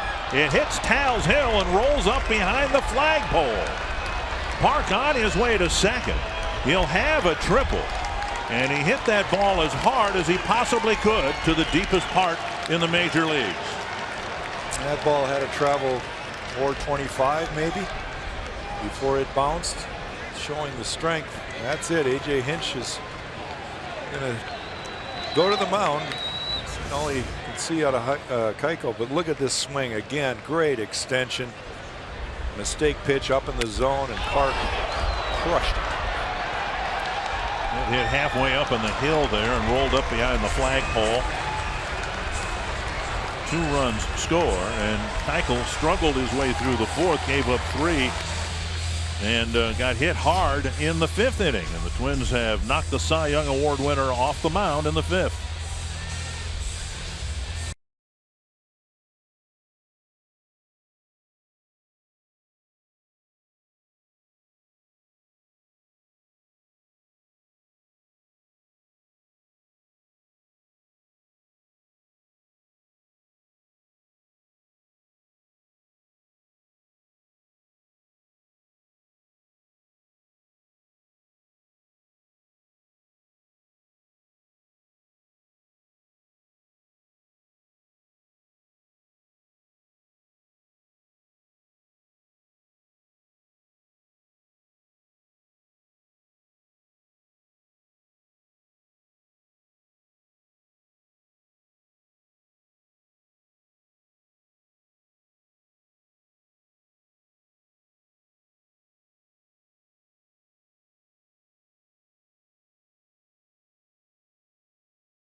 Over the head of Naquin.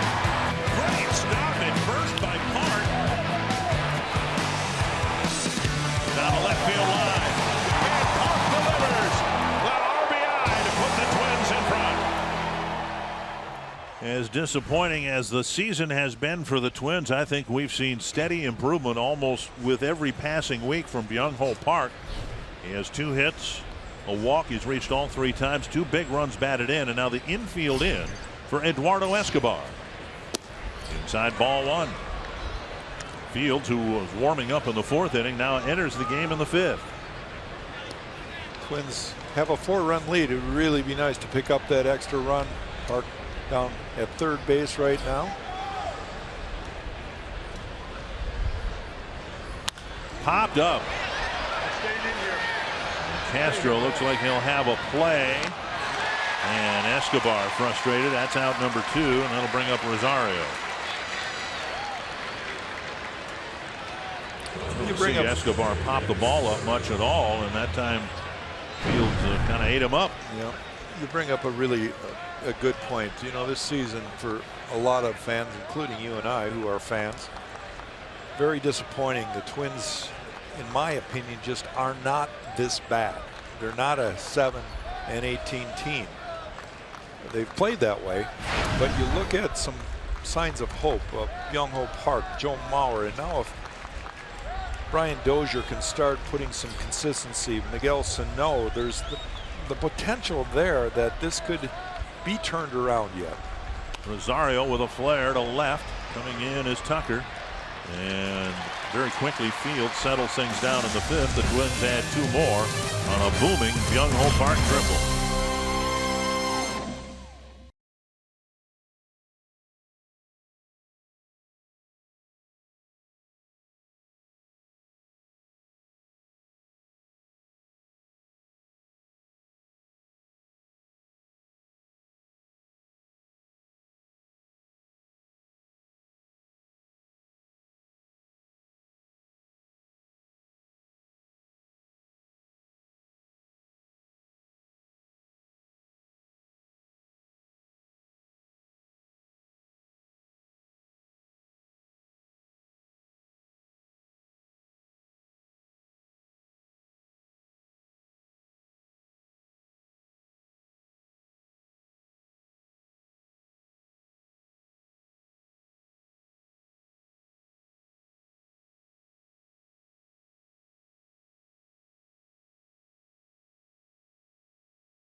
Pepsi fans of the game, Twins fans here in Texas, hoping that the Twins can win the opener, hoping that Jose Berrios can pick up his first major league win, and they can say that they were here to see it.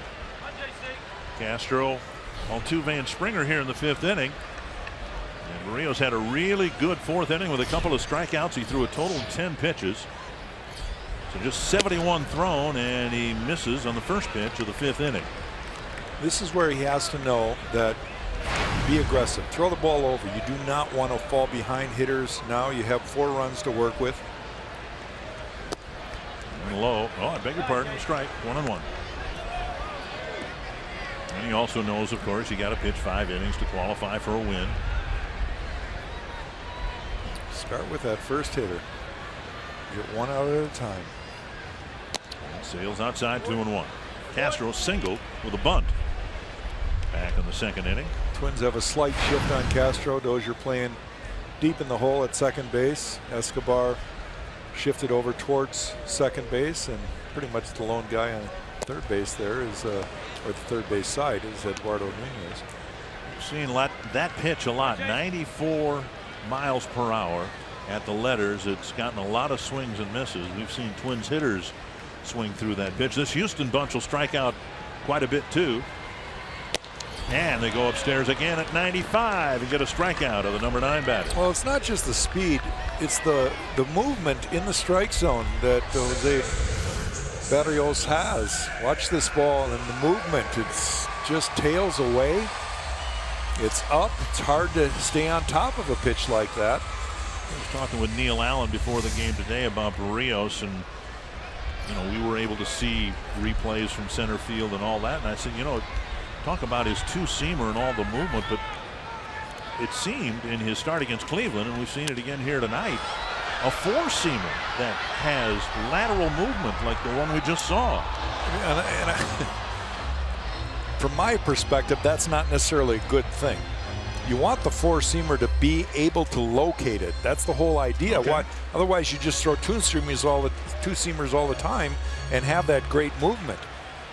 But he must turn his wrist over just slightly, and he's still going to get some movement from his four-seamer. Now he drops a breaking ball over 0-2. Yeah.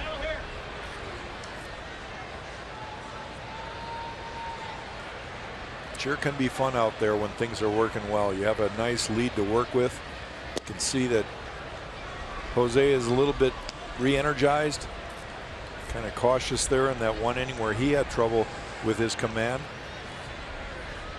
But since then, since the trip that Neil Allen took to the mound, look at that. What was that? 2-2. Berríos thought he had the inside corner. John Ryan Murphy turning around to Jerry Lane. Wow. Plenty of the strike zone. He just got and Murphy got tossed. And I would suspect the manager is going to be very right behind him.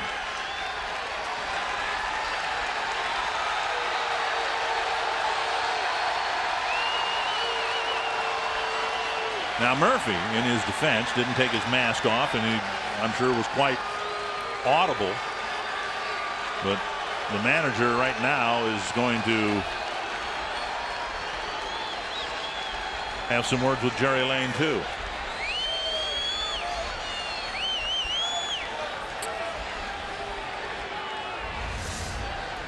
Let's first of all look at the pitch. And Fox Tracks had it as a strike on the inner part of the plate.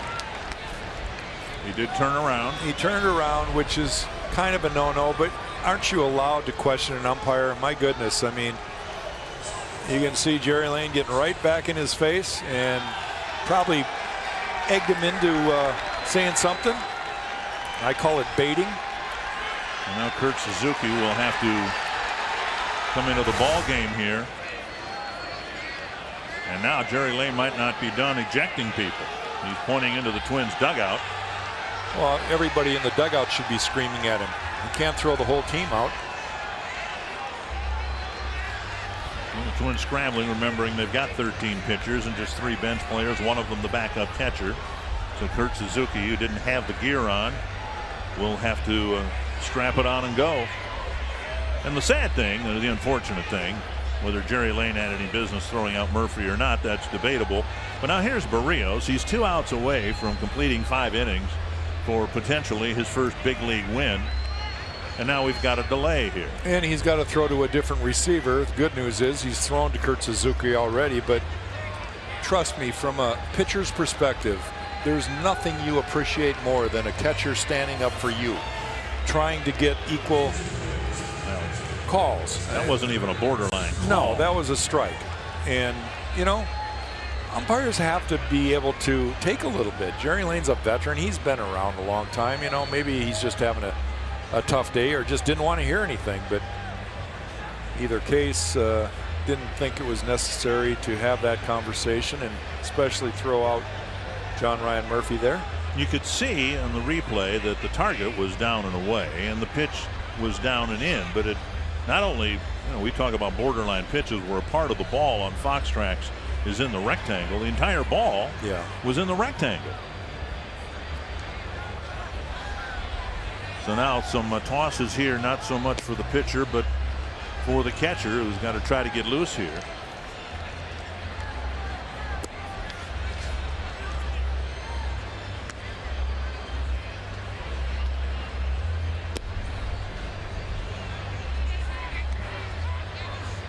We were talking the other night about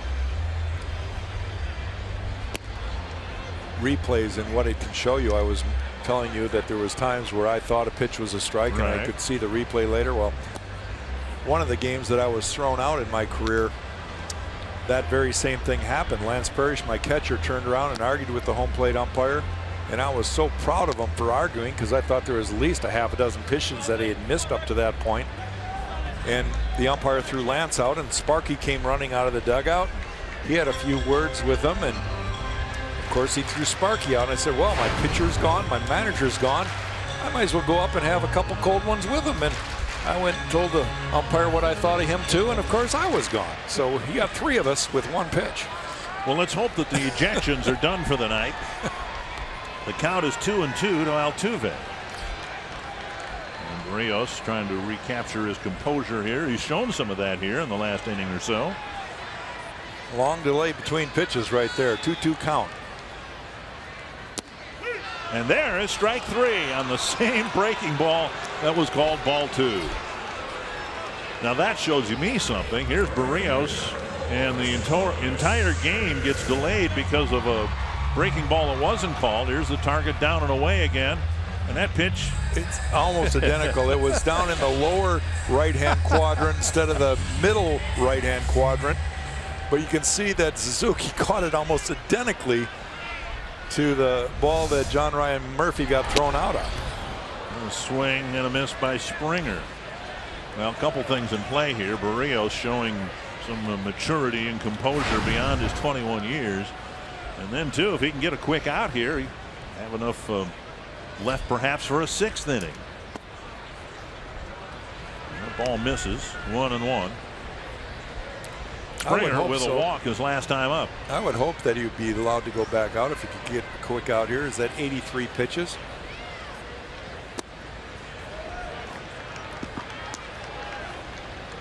Two and 1. So if you're Kurt Suzuki, you come into this game, you say, hey Jerry, how you doing? Fly ball right field. Man alive, the ball carry here. Wow. I thought that was a routine fly ball. Springer hit it out. It's 5-2. Yeah, that ball really did carry out to right center. He hit it high, and I don't know if it's different wind patterns. I know there's a breeze, you can tell on the infielders, and it must be blowing out to right because that ball did carry quite well. Honestly, I thought Sano would catch it without even backpedaling. And now Correa, he's walked twice. Berrios needs to shake off the 2-out home run here. And a breaking ball, buckling Correa again, 1 strike. That's the slider. Neil Allen had talked about an over-the-top breaking ball, a 12-6 type of curveball. And the way this ball has been breaking, it's more of a slider. Just ate up him at fastball inside there. Berrios has completed 5 innings. He's given up 2 solo home runs. He's got a 5-2 lead.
Head to the 6th. And our Carsoup.com trivia question. I'm just going to go with Frank Viola. I think you got it right there. With the long Metrodome streak that he had, 21 wins. Started in '87, went through almost the entirety of 1988 when he won the Cy Young Award. And again, I will forever see that banner hanging from the upper deck in right field. Frankie Sweet Music Viola, who just had a birthday, what, a week and a half ago, I think. And by the way, when we admire from a distance, at least until September, the Mets pitching staff, DeGrom, Syndergaard, all those guys went through Frank Viola's tutelage at AAA. They're a AAA farm club. Frank has been, still is, their pitching coach. And I don't know that Frank taught Syndergaard how to throw 100 miles per hour. Well, he came from the Toronto Blue Jay organization. But he might have fine-tuned him a little. Well, it's Kurt Suzuki leading off the 6th inning. And he checked his swing. It's 1-1.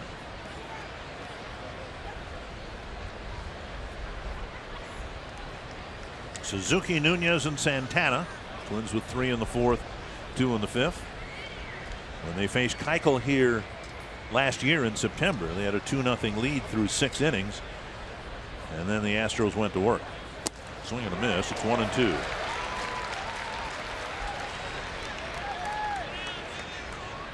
Murphy had gone 0 for 1 with a walk.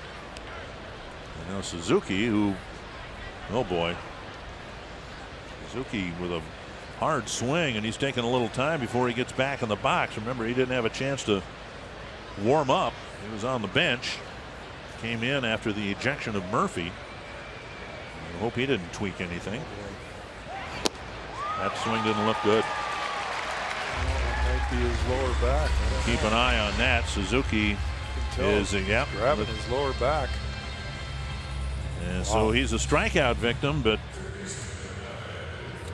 Suzuki shaking his head from side to side, and we'll keep an eye on the Twins dugout as much as we're interested in what's happening on the field here in the top of the 6th.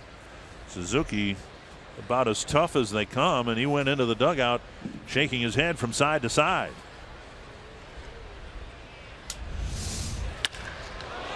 Nunez lofts one deep and gone. Nearly up on the railroad tracks. His first of the year. He's driven in 2. The other one came on a walk. And Nunez cranks one out, and it's 6-2. Is there any doubt about that one? No. Only 3:15 down the left field line here at Minute Maid, but that one went well beyond that.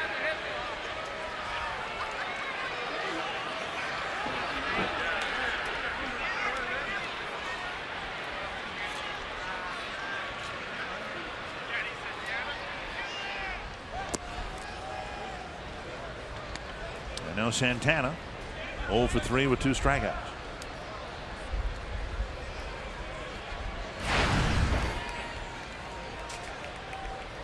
Measured the home run at 384, and it's an arbitrary measurement anyway in every ballpark, especially here. There's a tall pop-up.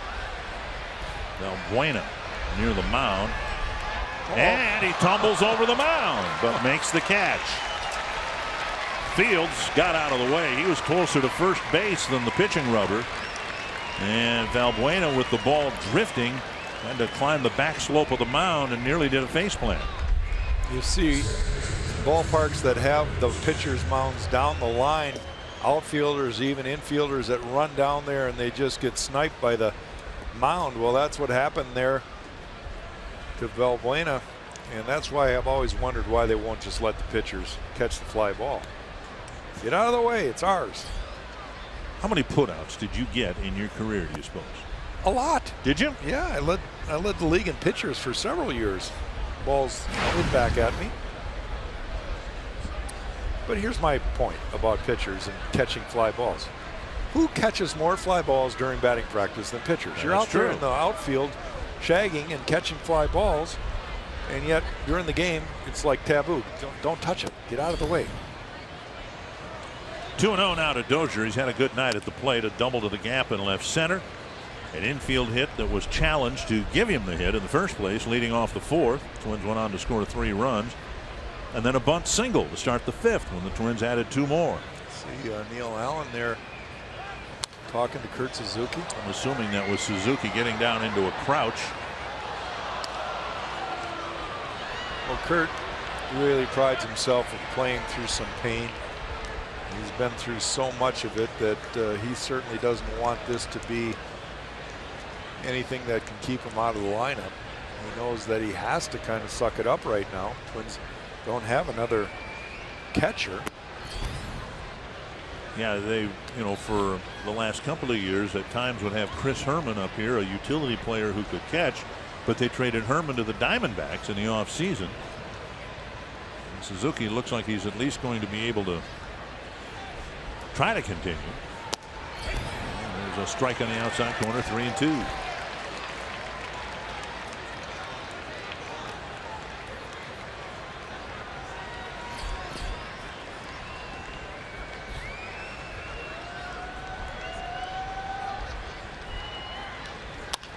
Off the middle, and it doesn't hit the bag. Altuve on a close play gets Dozier this time to end the 6th inning. Eduardo Nunez cranks one out. The Twins get the run back that the Astros got in the bottom of the 5th.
Up 6-2. MLB.TV Premium, the #1 live streaming sports service, delivers everything you've come to expect and more. Watch every out-of-market game live in HD on over 400 supported devices. It includes a free subscription to @Bat Premium, the #1 app for live baseball. Blackout and other restrictions apply. Visit MLB.TV for details. All the intrigue regarding Jose Berrios. 5 innings in the books. Would he go out for a 6th? And the biggest question was whether the catcher would be out for the 6th inning, but there's Kurt Suzuki behind the plate. And there is strike 1 on the outside corner. Rasmus has struck out twice, swinging against Berrios. Berrios at 88 pitches, so more than likely this will be his last inning, and he would love nothing more than to finish it strong with a quick 1-2-3 inning. He's gotten into a rhythm, and we're seeing here in the last 2.5-3 innings of what this kid's all about. Really, he's pitched much better. 0-2, and Rasmus strikes out on 3 pitches. 3rd time that Rasmus has gone down on strikes against Berrios. This is what you can do against Colby Rasmus. He had already got him with a slider inner half, and this one just took a little off and threw it right down in the dirt. Colby could not stay back, did not recognize it. Some of the things we talk about with Twins hitters, and Berrios picks up his 8th strikeout. We've talked over the years about pitching coaches and good trips to the mound. How about the one Neil Allen took in the 3rd inning after Correa walked, 1st and 2nd, nobody out. And then Berrios struck out Rasmus, got Gaddis to bounce into a double play. He's worked ahead just about every batter since then, and he only walked the home run to right by Springer. And having said that, now it's 3-0. I don't know exactly what it was, but I'm sure it was something to the effect, trust your stuff. Be you. You know, Neil's so good about that. He's a positive guy. A lot of energy from Neil Allen. Fernando Abad is now throwing, and he'll probably have the next inning. Pop foul. Now it's 3-2.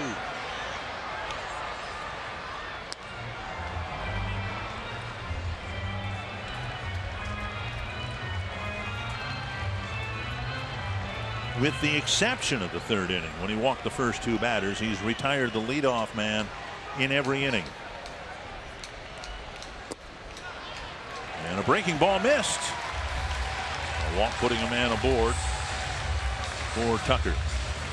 Hey, before we get too far along, I want to pass along a happy birthday wish to my father-in-law, Maynard Larson. I tried a number of times to call him, but he's a pretty popular guy. And either that or he just didn't want to talk to me, which is entirely possible. But my father-in-law turning 86 today, so happy birthday to one of the best Twins fans they've ever had. Paul Molitor comes out, and the young man Jose Berrios got 16 outs tonight, and if things break right, he'll get his first big league win. Great effort for the young man.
Posed.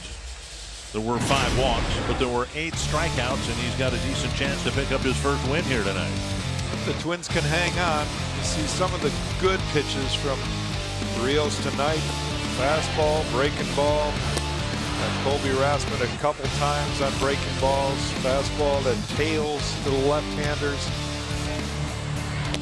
Like you mentioned, Dick, 8 strikeouts, 5 walks. That'll eat up your pitch count, but overall, Twins got to be very, very happy with his effort tonight. Fernando Abad will come in to try to get the last 2 outs of the 6th inning. As my son reminded me today, it was 10 years ago the Twins were playing here, and they were facing former Cy Young Award winner Roger Clemens.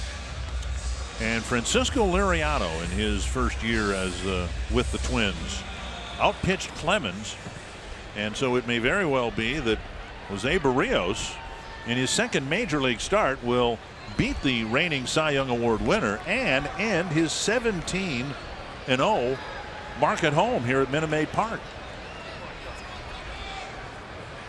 All good things come to an end. Preston Tucker, the batter. Let's just hope that can happen. A lot of work yet to do. 11 outs to go. And a fastball, and it might be the last one that Tucker sees. Took it for a strike. Well, he did hit a changeup for a home run earlier in this ball game. But Abad can throw slow, slower, and really slow. Tucker's 0 for 5 against left-handers this year. And Suzuki blocks it 1-1.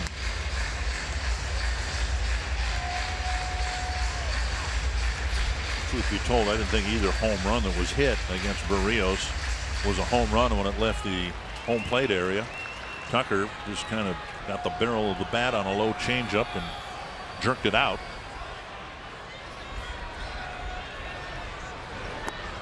And now 2-1. I was watching Tucker during batting practice today. This is just regular, what, 70-mile-an-hour batting practice maybe. He hit a ball up there where the Chevy Silverado sign is in the upper deck in right field. And that's got to be 430, 440 away. It's with a bomb. 2-1. Breaking ball. 3-1. With Marwin Gonzalez on deck. We're down on the field during batting practice, and I'm unfamiliar with what happens when the roof is rolled back here. From home plate, you could feel a wind current blowing out toward the bullpen area in right center. But now Abad, who came in because Berrios walked the last man he faced. And a strike call, tickling the outside corner with something at 75. Notice that last stat. He's thrown in the last 7 games. This guy, I don't think when they brought him to spring training, they didn't even know if he was going to make the ball club. But he not only made the ball club, he's become a go-to guy every day. He seems to be able to eat up an inning, get a key out when needed. And fouled back, trying to sneak a fastball by him. He's now tied with Trevor May for most relief appearances with 13. Casey Fiend has a dozen. Ryan Presley has a dozen.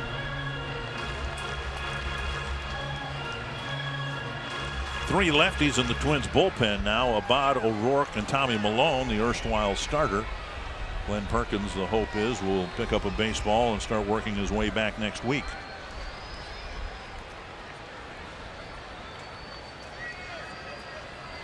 Big time shift in the infield with Nunez, the third baseman, well off the third baseline. Driven down the line, foul. That was a pretty good poke.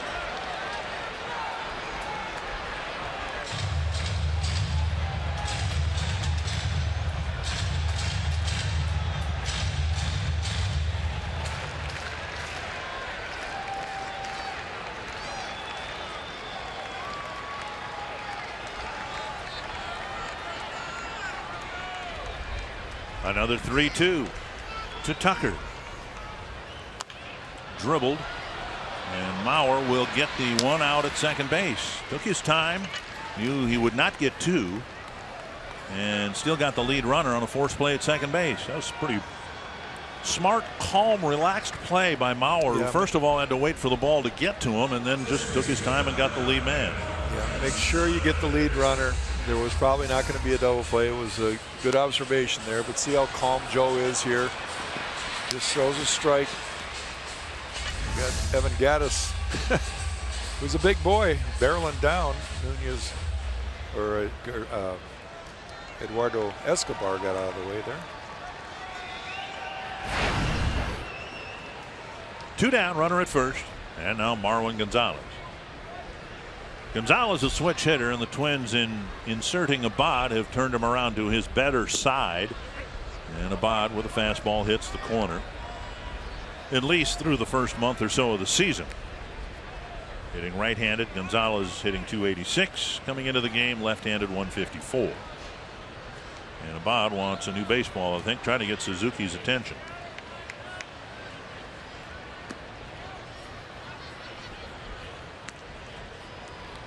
Well, Twins fans, I'm sure, breathing a collective sigh of relief with Suzuki behind the plate. I don't think anybody's surprised that he stayed in the game after apparently tweaking his back.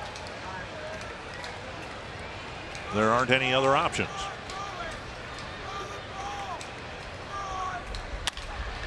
High chopper. Dozier will go to the bag to end the inning. Abad cleans up the 1-out walk, and we head to the 7th with the Twins up by 4.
Casino story of the game and a perhaps memorable night for Jose Berrios.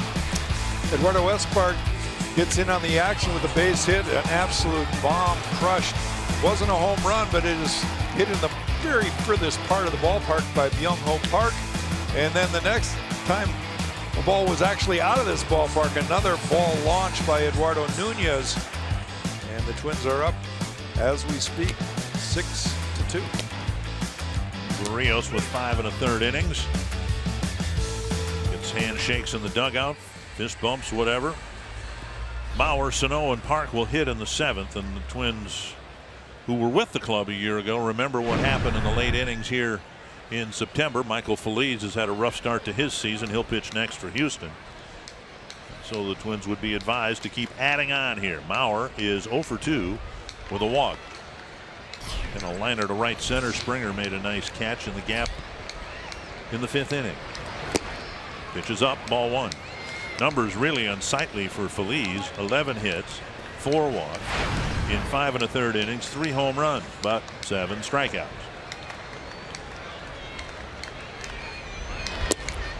When do we start talking about it's not early anymore, or it's no longer early? Because you mean in the season? Yeah, it still feels like it's still early, but we're a month plus into it now. For a lot of Twins fans, and probably going to be borrowing something from Yogi Berra to communicate this thought, it got late early this year with all the losses, and the Twins are hoping to dig themselves out of a hole. 3-1. You know, yeah, 15-game winning streak would be nice, like the streak you guys ran off in '91, but I think the Twins are in position here where they just simply need to start winning series and over an extended period of time play better baseball. Ball lined to the left field corner, and Tucker is there. A couple of lineouts for Mauer. He's hit the ball hard twice. Doesn't have much to show for it. 1 down. We'll bring up Sano. Sano with a walk and a run scored in the 4th, and then an opposite field line drive single against Keuchel in the 5th. Now in the 4th inning, Dozier had advanced to second base, but Sano still found some room through the right side of the infield. Here they've got the first baseman Gonzalez almost equidistant between first and second, trying to close off that hole.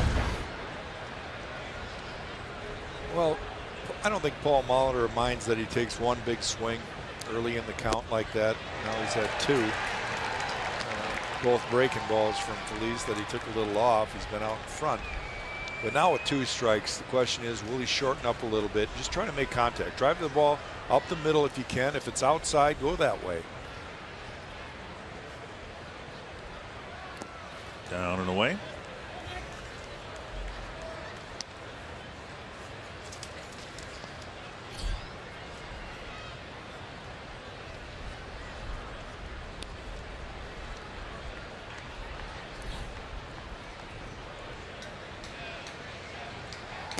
Up and in. 2-2.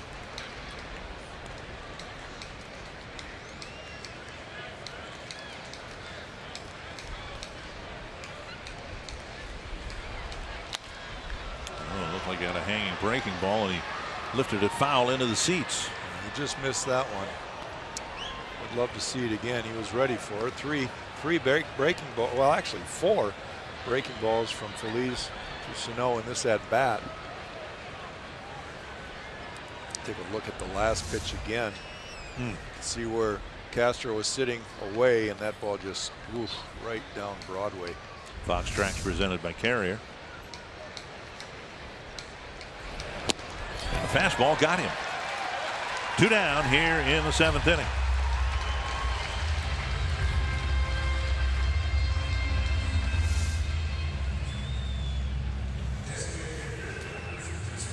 Here it is, hit it, and he didn't. You know, and that's the one I'm talking about, Dick. Balls that should be hit, you can't miss those. And I know it's easier said than done, especially here I am sitting way up here, and they're down in the field on the dirt. I want to remind people it's not easy, but major leaguers got to make better contact than that. 1 strike to Park. And he swings through a breaking ball. 0-2. Park with an opposite field single in the 2nd, a walk and a run scored in the 5th, and then a booming triple behind the flagpole in center field. And fought off, foul over the screen.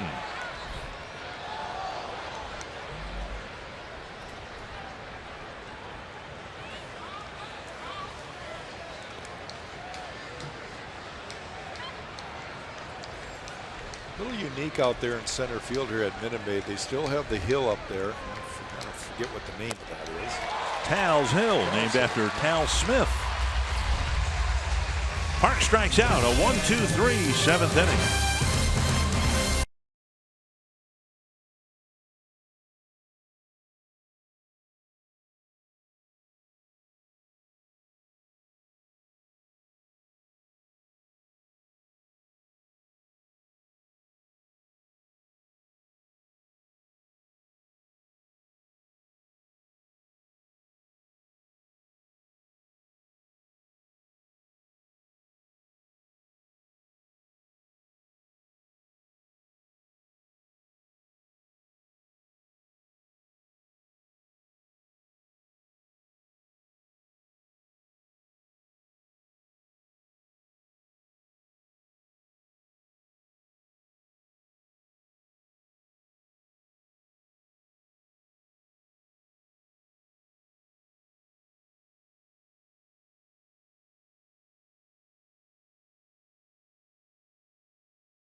Here at Minute Maid, this copyrighted telecast is presented by authority of the Minnesota Twins and may not be reproduced or retransmitted in any form, and the accounts and description of this game may not be disseminated without express written consent of the Minnesota Twins. Throughout the slow start for the Twins, the disappointing start, there have been a handful of games like this one where the Twins have led going into the late innings, and the bullpen core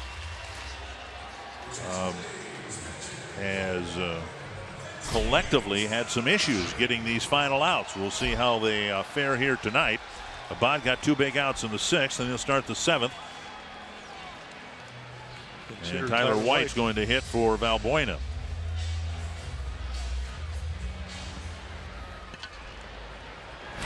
White, then Castro, then Altuve.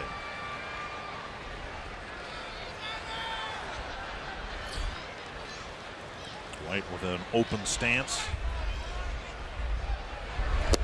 Got off to a torrid start and has cooled off considerably since. And Abad gets ahead of him, strike 1.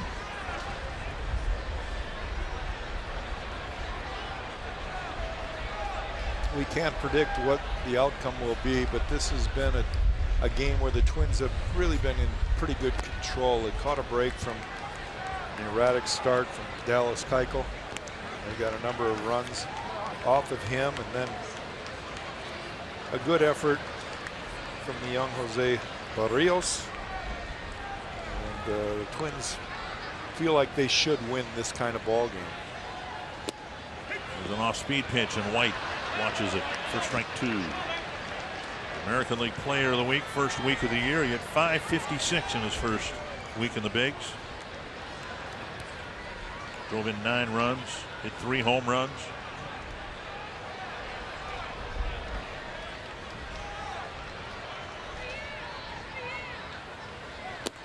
Off the plate, 2-2.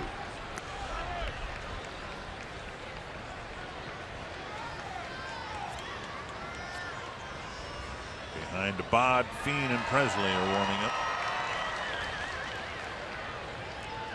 Abad probably is only going to maybe face Castro, the left-hander. Tapper, Escobar charges, fires on the run, 1 down. Good job right there by Eduardo Escobar, running into that ball and basically not letting the ball play him. He charged it. Good running throw to first base. Target Field Suites are available for single game rental for groups of 16 to 150 plus. Enjoy a climate-controlled experience and a fantastic view of the Twins game with food and beverage included. Learn more at twinsbaseball.com/groups or call 800-33-TWINS. Schedule your suite at Target Field. That'll bring up Castro.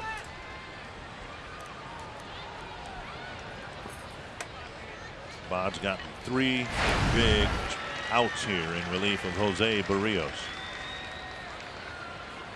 4-run lead. We'll see how Paul Molitor plays it out here, but I don't know, he has the luxury, I would think, of letting Abad try to pitch through the 7th. And yeah, then you have Trevor May and closer Kevin Jepsen, you know, kind of in line for their slots, I guess. You know, there is no set slots, but I think that's the way Paul would like to play it out in the 8th and 9th. Bod might have thought he had the inside corner, but he falls behind 2-0. Castro with a bunt single and a strikeout on the night.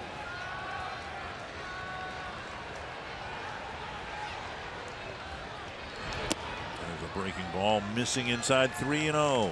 Second 3-ball count that Abad's had. A 3-ball count on the first man he faced in the 6th.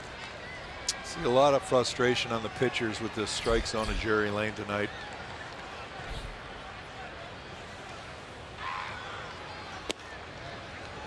Three and 1. Who just joined us, the Twins took the lead. They hoped for good in the 4th inning when Dallas Keuchel issued 4 walks, including a bases loaded walk. 3-1 to the number 9 batter.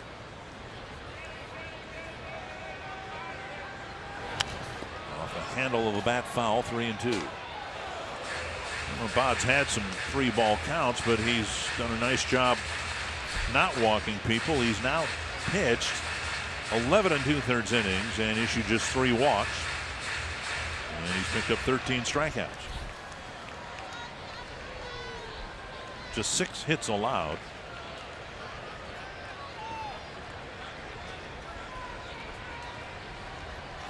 He's done a good job against Castro. Castro just 1 for 7 off of him in his career. Struck him out. And upstairs with a 91-mile-per-hour fastball.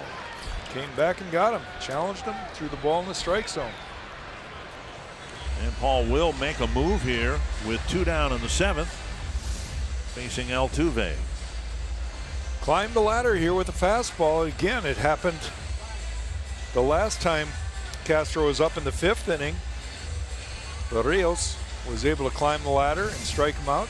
And now Abad does the same thing. 4 big outs for Abad. Another job well done. And with Altuve coming up 2 down in the 7th, the Twins will make a move to the bullpen. Up by 4 runs.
Twins going to make a bullpen move here. Bring in Casey Fiend to try to get Jose Altuve. Righty-righty matchup. Casey Fiend in his 13th game. And I think Casey is starting to throw the ball a little bit better. He had a tough start to this season. His ERA kind of shows that. But he does have 10 strikeouts. And Paul just wanting him to try to get another out here anyway against one of the game's better hitters. Altuve has not gotten a ball out of the infield here tonight. Pop up to Dozier. Dozier made a really nice play and a busted bat pop up that didn't even make it to the dirt of the infield. And now a ball blasted to left center field. And one hops the wall and Altuve got one out of the infield. And it is a double with 2 outs in the 7th. Jumps all over the first pitch. Berrios has been throwing him the last 2 at bats, breaking balls, sliders that really kind of buckle his knee, and he finally gets a fastball up that he jumps all over from Casey Fiend. That'll bring up Springer, who poked one over the wall in right against Berrios with 2 outs in the 5th. Springer's also bounced to short and walked.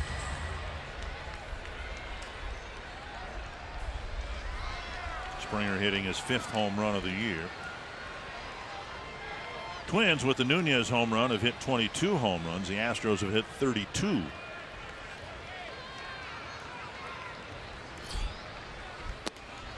And ball 1.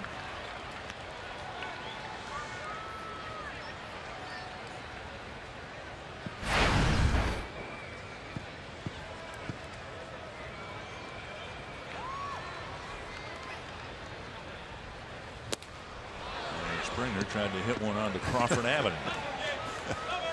So you notice that they swung hard. They swing hard too. Thought he was going to get the straight one, and he didn't get the straight one. Looking for the local. And looking for the express and got the local. 1-1 and an inside move to keep Altuve honest.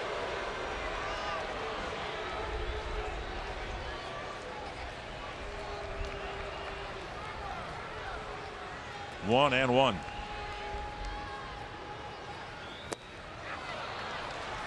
And that cutter that Casey hasn't relied on as much. He's not scrapped the pitch, but he's been more reliant on his four-seam fastball.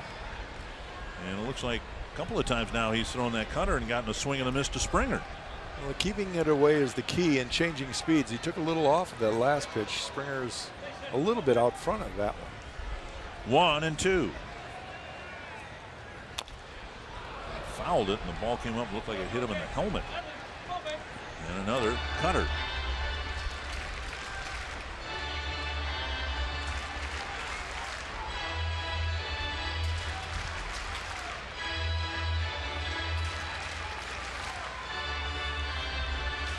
Astros with just 8 wins on the year. The Twins looking for their 8th win this year.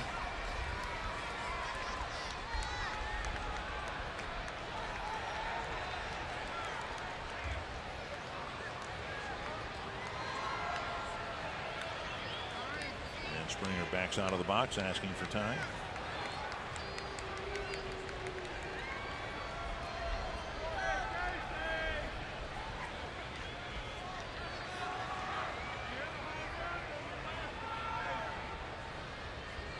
One and two.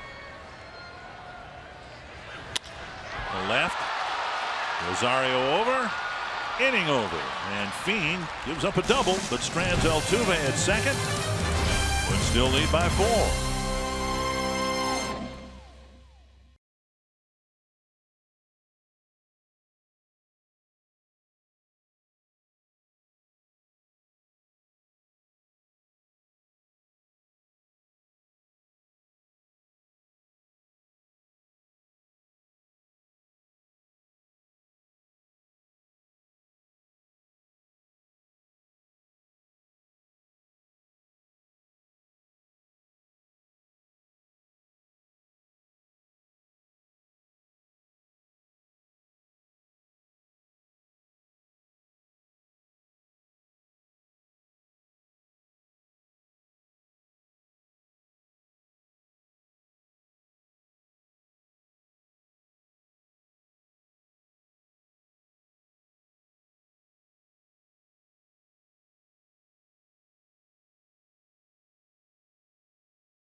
Two here, and Eduardo Escobar will lead off the 8th for the Twins, and he takes Anthony as a strike. Well, not a full slate of games by any means, but boy, an interesting game in Kansas City. The Royals are really struggling to score runs.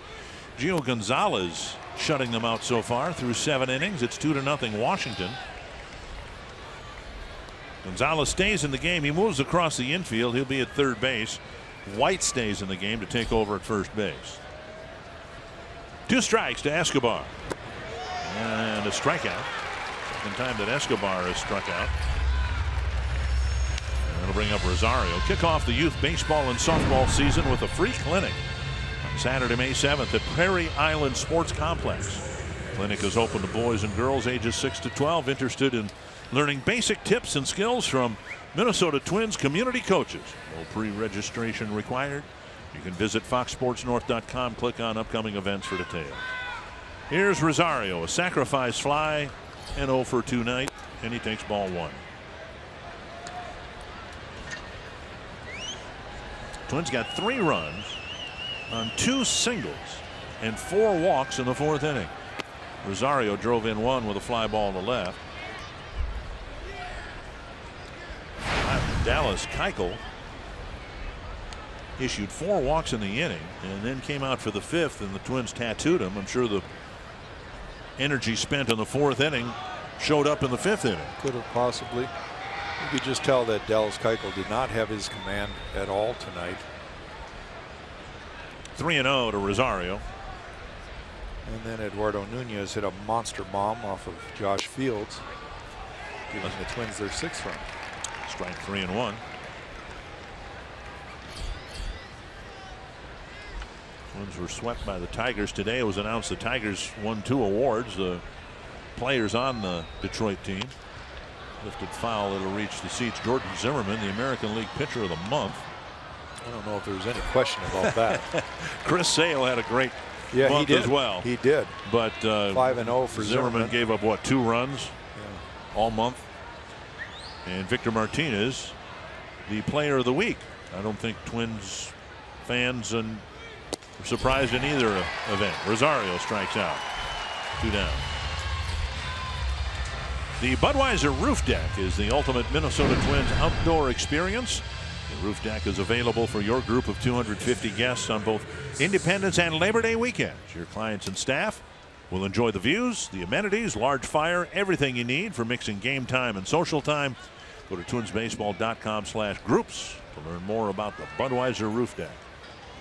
2 down, and now here's Suzuki. Entered the game when John Ryan Murphy was tossed in the 5th inning. And then Suzuki, in striking out in the 6th inning on strike 2, appeared to do something to his lower back. Stayed in the game because the Twins don't have any other catchers, but I don't know that we're going to see him take a full rip at one here. 2-0. Best thing that would happen as Suzuki tries to keep the back loose, best thing that could happen is Suzuki just draws a walk here with 2 out. And I'll watch. He'll put one up on the railroad tracks.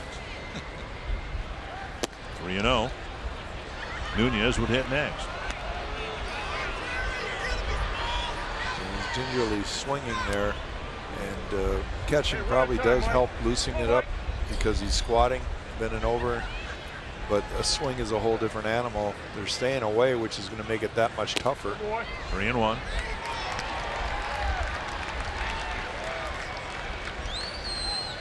Well, you can just tell by his expression that it's not feeling good. Really doesn't want to swing.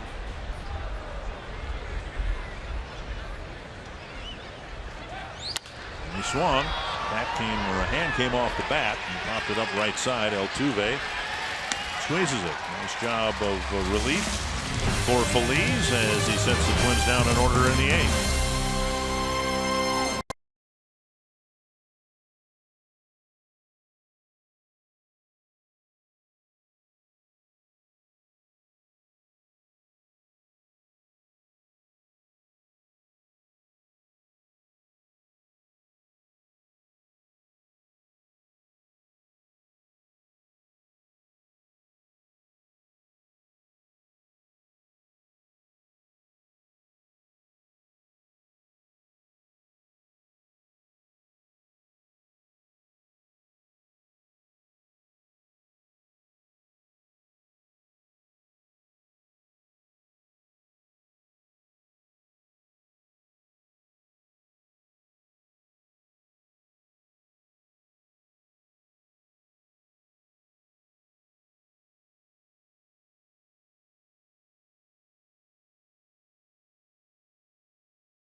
The Twins bullpen to pitch to the Astros in the 8th inning, and while he was warming up, Paul Molitor had an extended chat with Jerry Layne. I have no idea what that was about. It wasn't animated or anything like that, but there was a long discussion between the Twins manager and the home plate umpire. Pressly has been pretty good, and his role, if anything, has increased as the weeks have worn along, and now he is getting the 8th inning and not Trevor May. He'll face the 3, 4, and 5 batters, Correa, Rasmus, and Gaddis.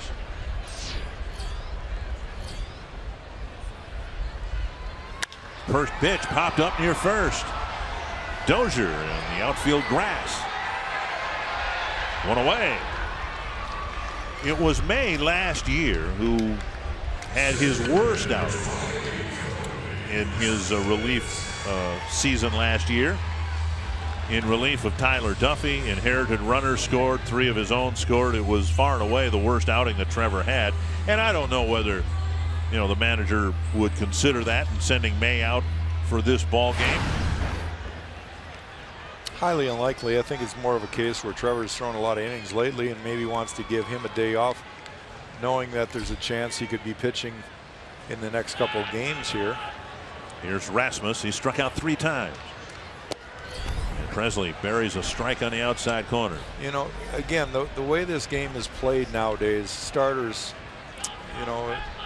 pretty content with 6 innings. You've got 7, 8, 9 every single night that you've got to bring in somebody from the bullpen, and those guys are going to get used a lot. It's trying to pace those guys, keeping them fresh. That's a challenge for pitching coaches. You'd like to be in position to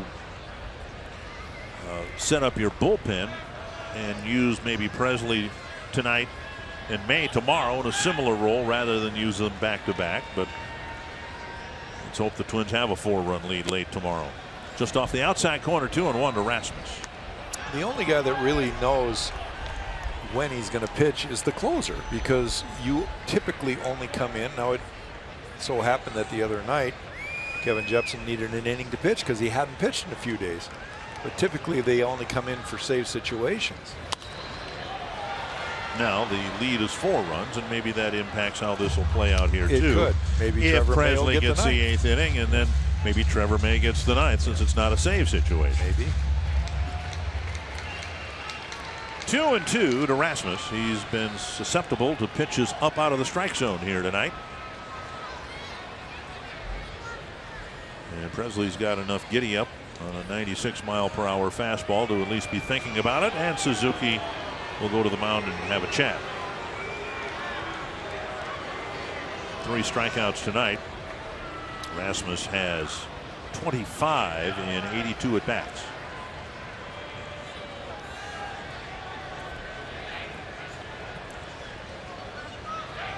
Ken Giles, off-season acquisition for the Astros, getting loose. Astros paid a heavy price to get Giles from the Phillies. And Rasmus strikes out for the 4th time. Same pitch, breaking ball down and in. 2 down.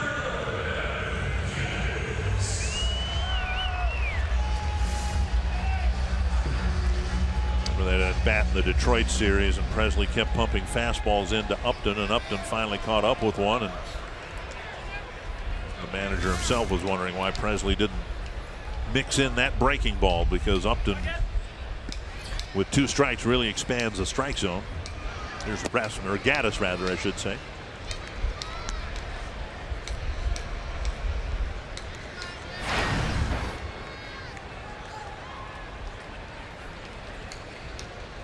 One and 0 to the Houston DH.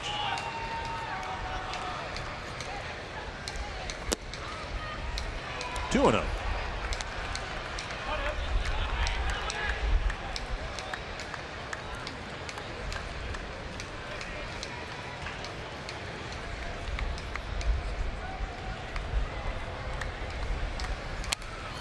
Foul back to the screen.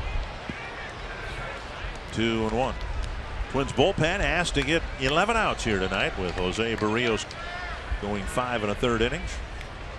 It's Struck out 8, walked 5, gave up just 3 hits, but 2 of them went over the fence.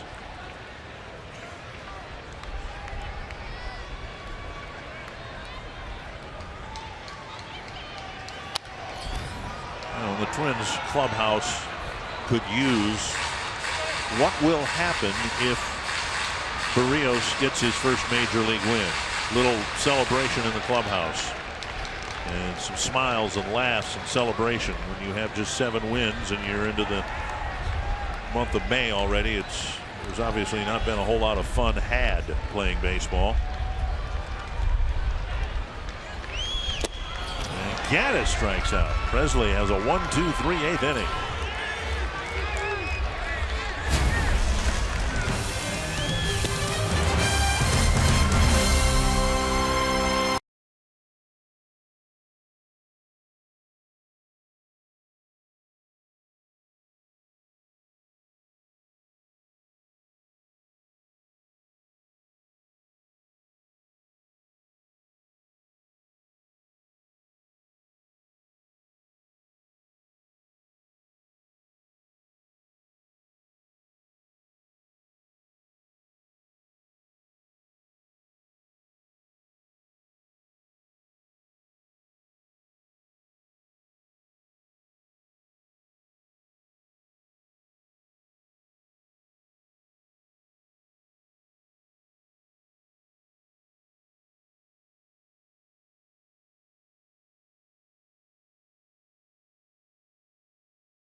Here at Minute Maid Park, they've rolled the roof back for us. We've got outdoor baseball here. A good ball game for the Twins so far as they lead at 6-2.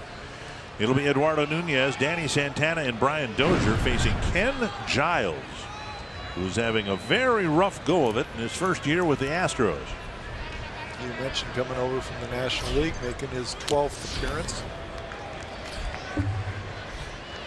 Giles first came up with the Phillies in the middle of the 2014 season, pitched very well in a setup role, and then when the Phillies traded Jonathan Papelbon to the Nationals, Giles was their closer, and it was a lost season for the Phillies. But Giles did very well.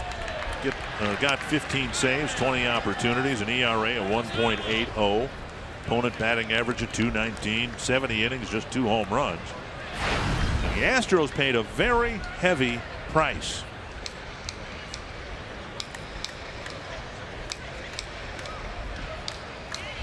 Swing and a miss. Nunez strikes out. Earlier we mentioned Frank Viola's name. When the Twins finally traded Viola in the 1989 season, they traded him to the Mets, and they got 5 pitchers.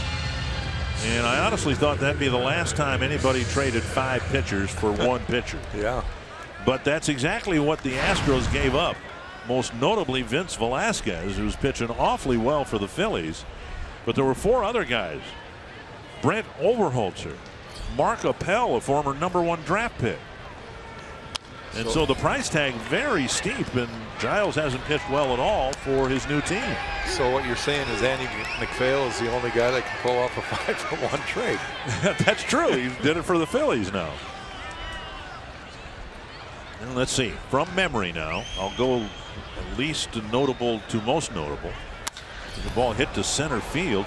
Chasing it is Rasmus, and he tracks it down Santana for out number 2. Jack Savage, Tim Drummond, both pitched in the big leagues for the Twins. And then 3 members of the 1991 World Championship team, David West, Kevin Tapani, and Rick Aguilera. 2 down, here's Dozier.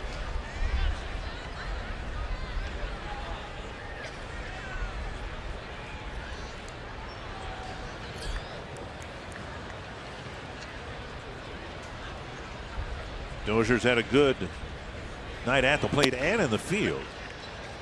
Made a nice play on Altuve's broken bat pop-up in the bottom of the first inning, but a double, pair of singles, pair of runs scored. 1 strike.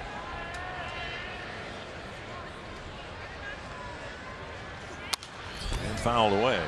You can understand why Giles had success with the Phillies just in watching him pitch. Sure. 96, big breaking ball.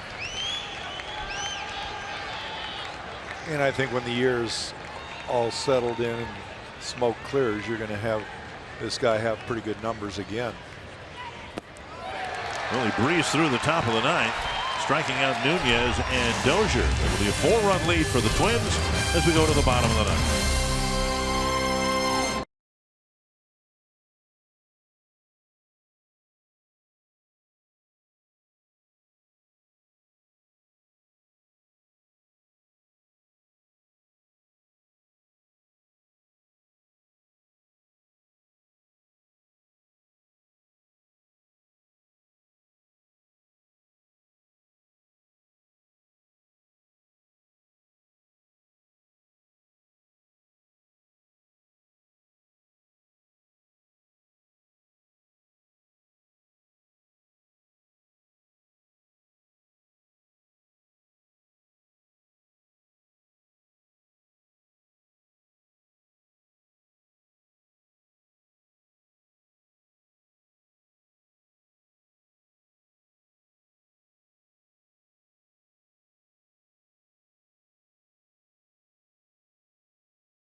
The opener of this road trip. Tomorrow it's game 2, and here's what's next, brought to you by CenturyLink. Alex Myers made a couple of relief appearances, will make his first major league start tomorrow.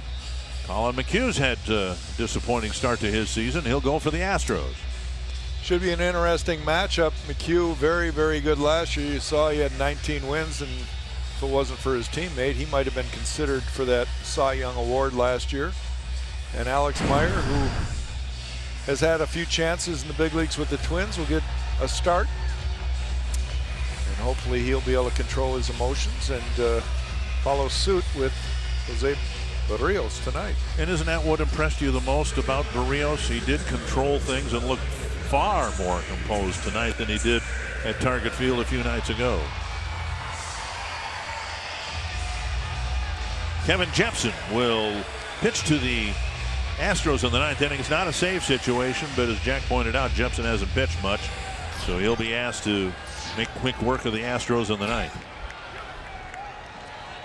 Preston Tucker, Marwin Gonzalez, and White are due up.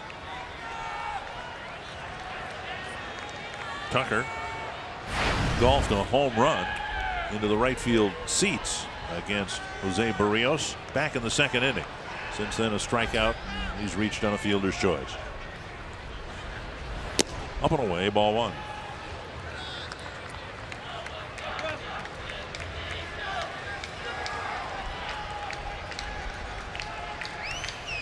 Now after ball 1, Escobar moves back to a conventional shortstop position, more conventional. Swing and a miss. 1-1. Seems like everybody in the game just takes a rip nowadays.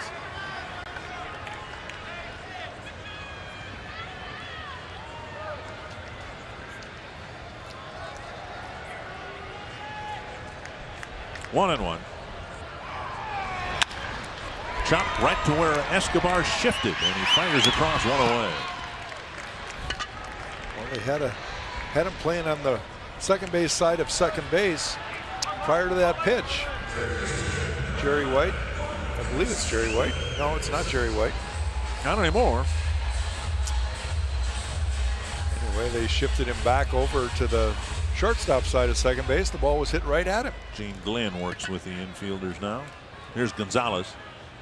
You know, you mentioned before the disappointing start to the season for the Twins, but if I had told you, if anybody had told you that on May 2nd the Twins would have just 2 saves and Kevin Jepsen would have them both, you'd probably conclude, you know, that team's not going to have a very good record. And that's the way it's played out. This is not a save situation. Jepsen has 2. He's had 5 opportunities, and Glenn Perkins, of course, has been hurt most of the year. 1-0. And now a foul ball. The real question is, can the Twins build off of this? Will they just take one game and then have another clunker the next day? You mentioned the Astros. They haven't had back-to-back wins. And those are the kind of things you need when your team is struggling. You need to start putting together, like you said, win a series and then win a couple of series back-to-back and start rolling together some kind of winning streak. 1-1 to Gonzalez. A foul ball.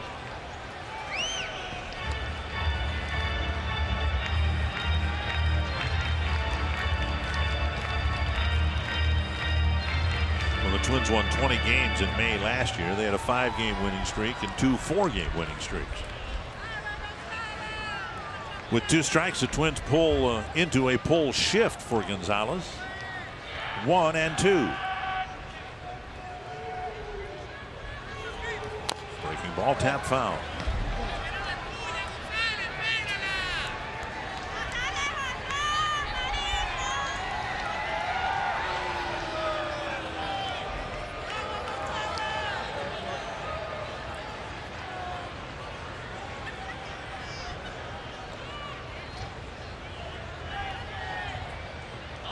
One and 2 to Marwin Gonzalez. High fly down the right field line. Near the pole. And Sano with the catch. Right underneath the foul pole.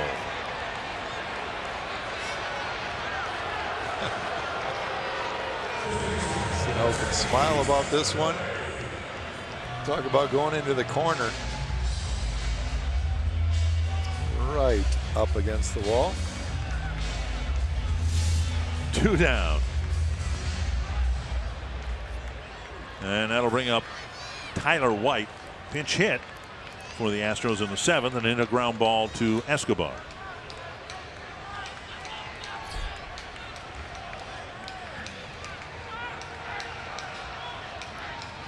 So far, the bullpen's been awfully good. 11 outs asked to get. They've gotten 10 of them so far. Just 1 hit allowed. No walks. Altuve greeted Fein with a first pitch double. But Fein got the next man. And the bullpen's done a really good job here tonight in relief of Berrios. 2-0.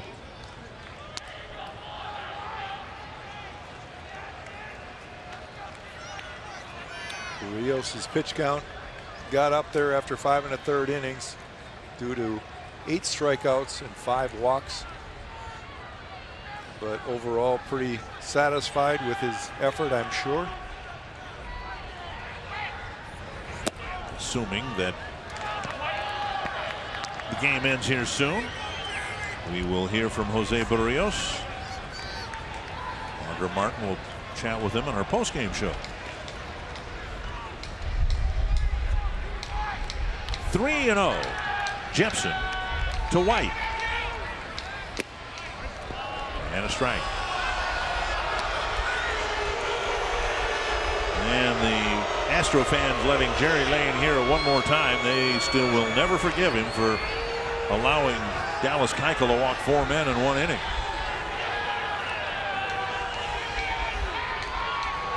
And there is a walk. And the number 9 batter, Castro, will come to the plate.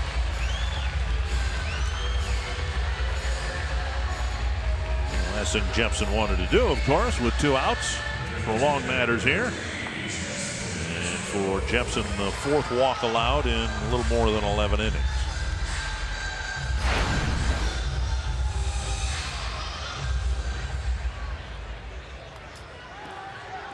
Bullpen in particular, to this point, has done a really good job not letting anything unravel. The Twins have had, again, some games where 8th and 9th inning started fraying around the edges a little bit. In case of the Washington Nationals, there's a ball hit to center field, a base hit.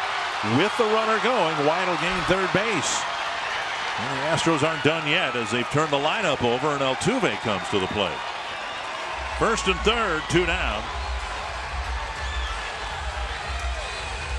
Altuve, and then, hate to think about it, but then there's George Springer hitting behind him. Altuve doubled his last time up, teed off on a first pitch Casey Fiend fastball.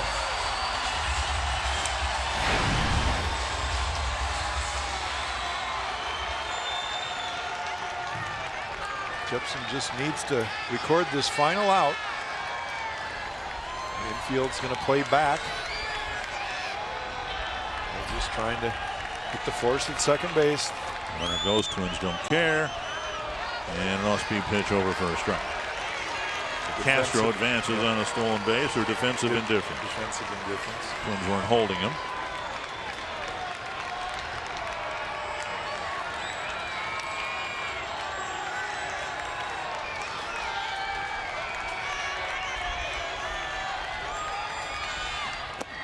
Down and away a ball, 1-1.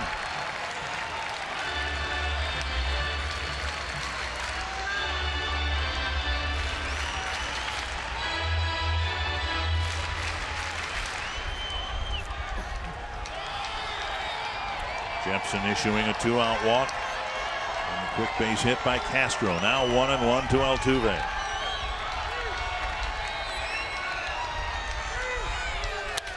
Bouncer to short. Escobar fires across. Game over. And the Twins win the opener here in Houston.